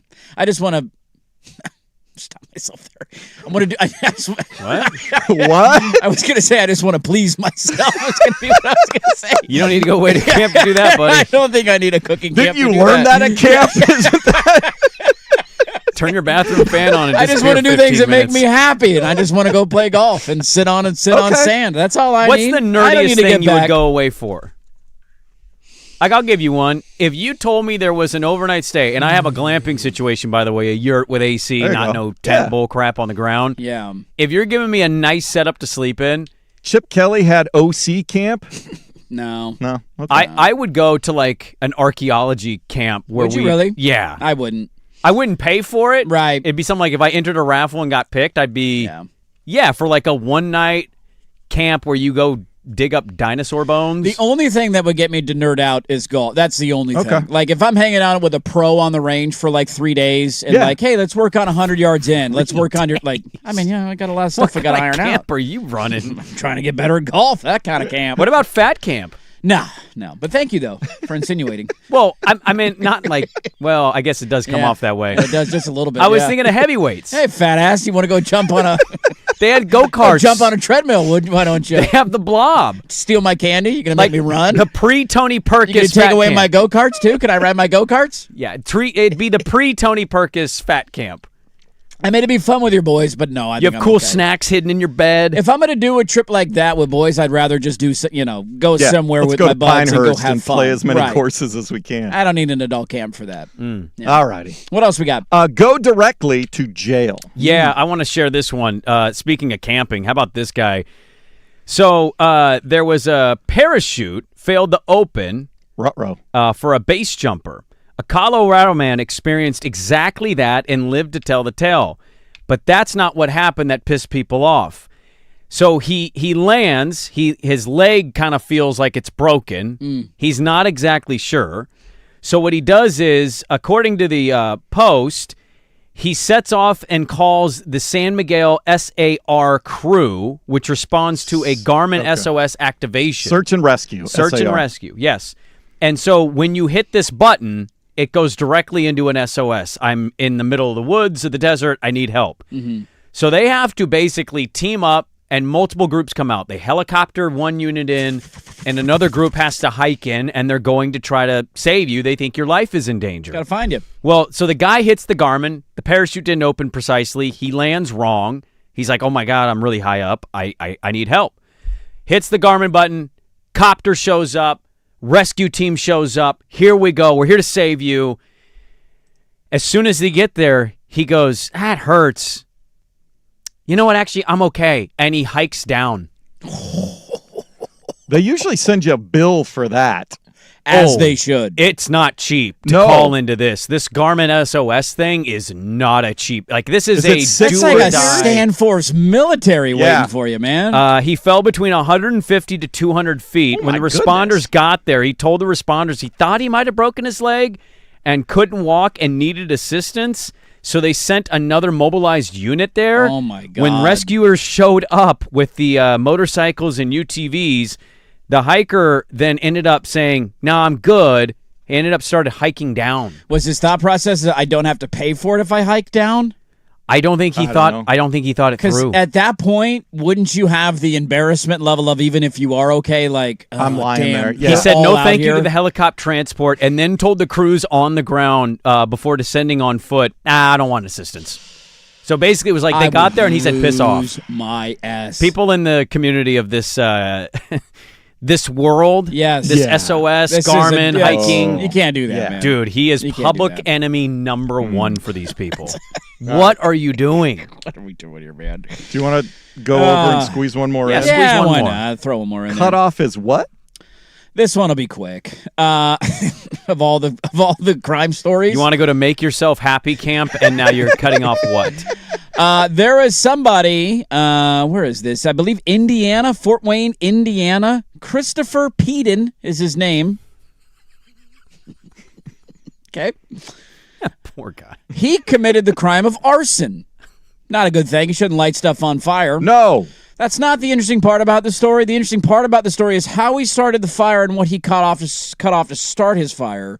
The 36-year-old from Fort Wayne, Indiana, decided to chop off his, you-know-what. His Peden? His Peden, throw it in his neighbor's garage, dump gasoline on it, and light it on fire. And he was arrested for arson, starting the fire. Is this a lover? With his own Peden. These are all the details we have right now. The cops found him, and he claimed that he was stabbed, and that's why he was bleeding, and then ultimately later admitted to cutting off his, you-know-what, pouring gasoline on it, clear and mental setting health it on issues. fire on the floor of the garage It's either just that inside or the door. how many different kinds of chemicals was he on? I mean, clearly on something Yeah, or we're gonna need mentally the ill. full- How much when you wake up, We're if gonna that need the is full- like a bad full trip, report on that. It's like a bad trip or something. You took the wrong meth. I don't know what might be. I can't fathom. And you wake up in the hospital like, wait, what? I did what? No. No. Can't fathom. Also, how do you react if your neighbor starts a fire in your garage with his cut off ween? I have a lot of questions. You sell the house? I mean, I'm assuming he's Well, going they're out away, there. They're right? out there in rural Indiana. Fort Wayne, Indiana. He's got to be gone. He needs to be committed. I would hope so. Like, If there's he's no still other alive, reason to do that. I mean, how would you would be bleeding out like right? How far down? I don't know. The hole? Was it just the tip? What are you doing? We need the full report. A lot of follow-up questions. You need to follow up and get the full report on that. I found it on Hinge. We'll close it up. World Cup coming up later tonight, or today, I should say. And where do the broadcast rights go from here? We'll wrap it up next on The Fan.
got an 80s vibe to it. Welcome back in. Last one for us today.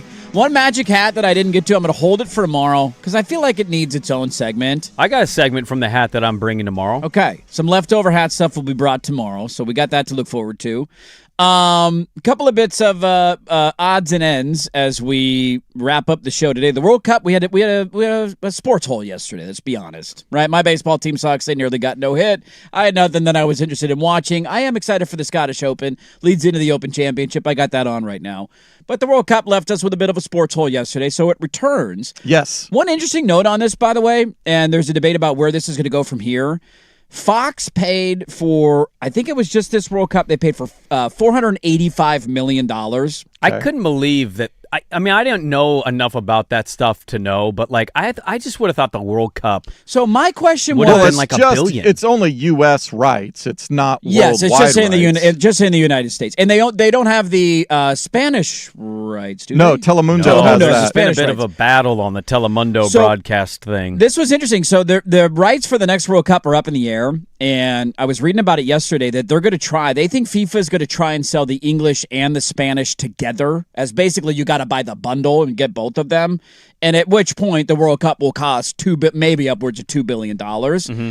And there's a wide held belief amongst those. Now, I don't know how many they sell at a time in a chunk. Like, is it 2? Is it 3? I don't know how far down you go on the road. But there's a belief that Fox is going to let them walk because, one, they don't have a super strong Spanish side of their business. Yes. So they would have to come up with that for the next World Cup. The next 2 World Cups create time zone issues because one's in Spain, Portugal, right. Morocco, I think, right? Are they in the mix there too?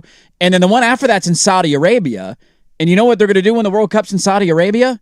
They're going to move it to the winter because you can't play in the middle of summer in Saudi Arabia. Yeah, the same thing they did with Qatar. Exactly. It was in November. And so you're going to play in November. If you're Fox, do you want to air? No. I mean, you certainly are getting a lot of viewers off of this, Yeah, but it's the NFL season. Yeah. Did you watch the Qatar one closely the way you've watched? No.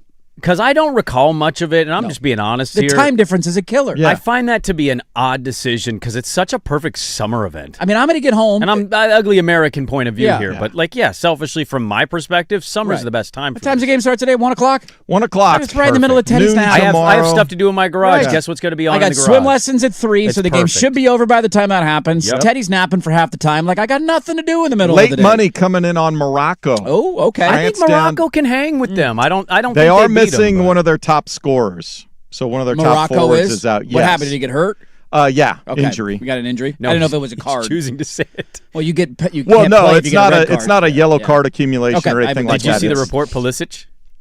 Yeah, he's got a microfracture and a bone bruise. Ooh, that's what he's Better saying. take back your soft comments right now. Ooh, he's not soft Yeah, anymore? France minus 350. They started when they were minus 400 when the show started today. Oh, okay. Maybe I'll jump on that train. So late money on Morocco at plus 270. I know Mbappe is good. What else are we looking for? Like, what are the other storylines of the game other than that? Anything else? For some reason, there's an issue. The referee is Argentinian, which for some reason some thought might be an issue for France. I don't know why. Because you want to get rid of the best team? I guess. So France is the favorite to win the whole thing. Got to get rid of France. So the Argentinian ref might have an angle against France. That's maybe. the storyline. Dude, it's an underrated funny thing watching the English Premier League because every single week every Nottingham Forest fan would tell me who the ref is and what team he roots for. They know the background. Oh, we got Scotty again. He's a big Man City fan. Arsenal fan. Big Arsenal fan. He's a Chelsea man. He's a Ghana. It's like, what? I mean, we do that in all sports, don't we? Oh, we When do you that get- worse in the NBA. You get Scott Foster for a game. You know. I don't know if it's worse, man. The Premier League thing is like, I was hearing about refs and the fans would be like, he's always been a Leeds boy. He's a What? Leeds guy. What?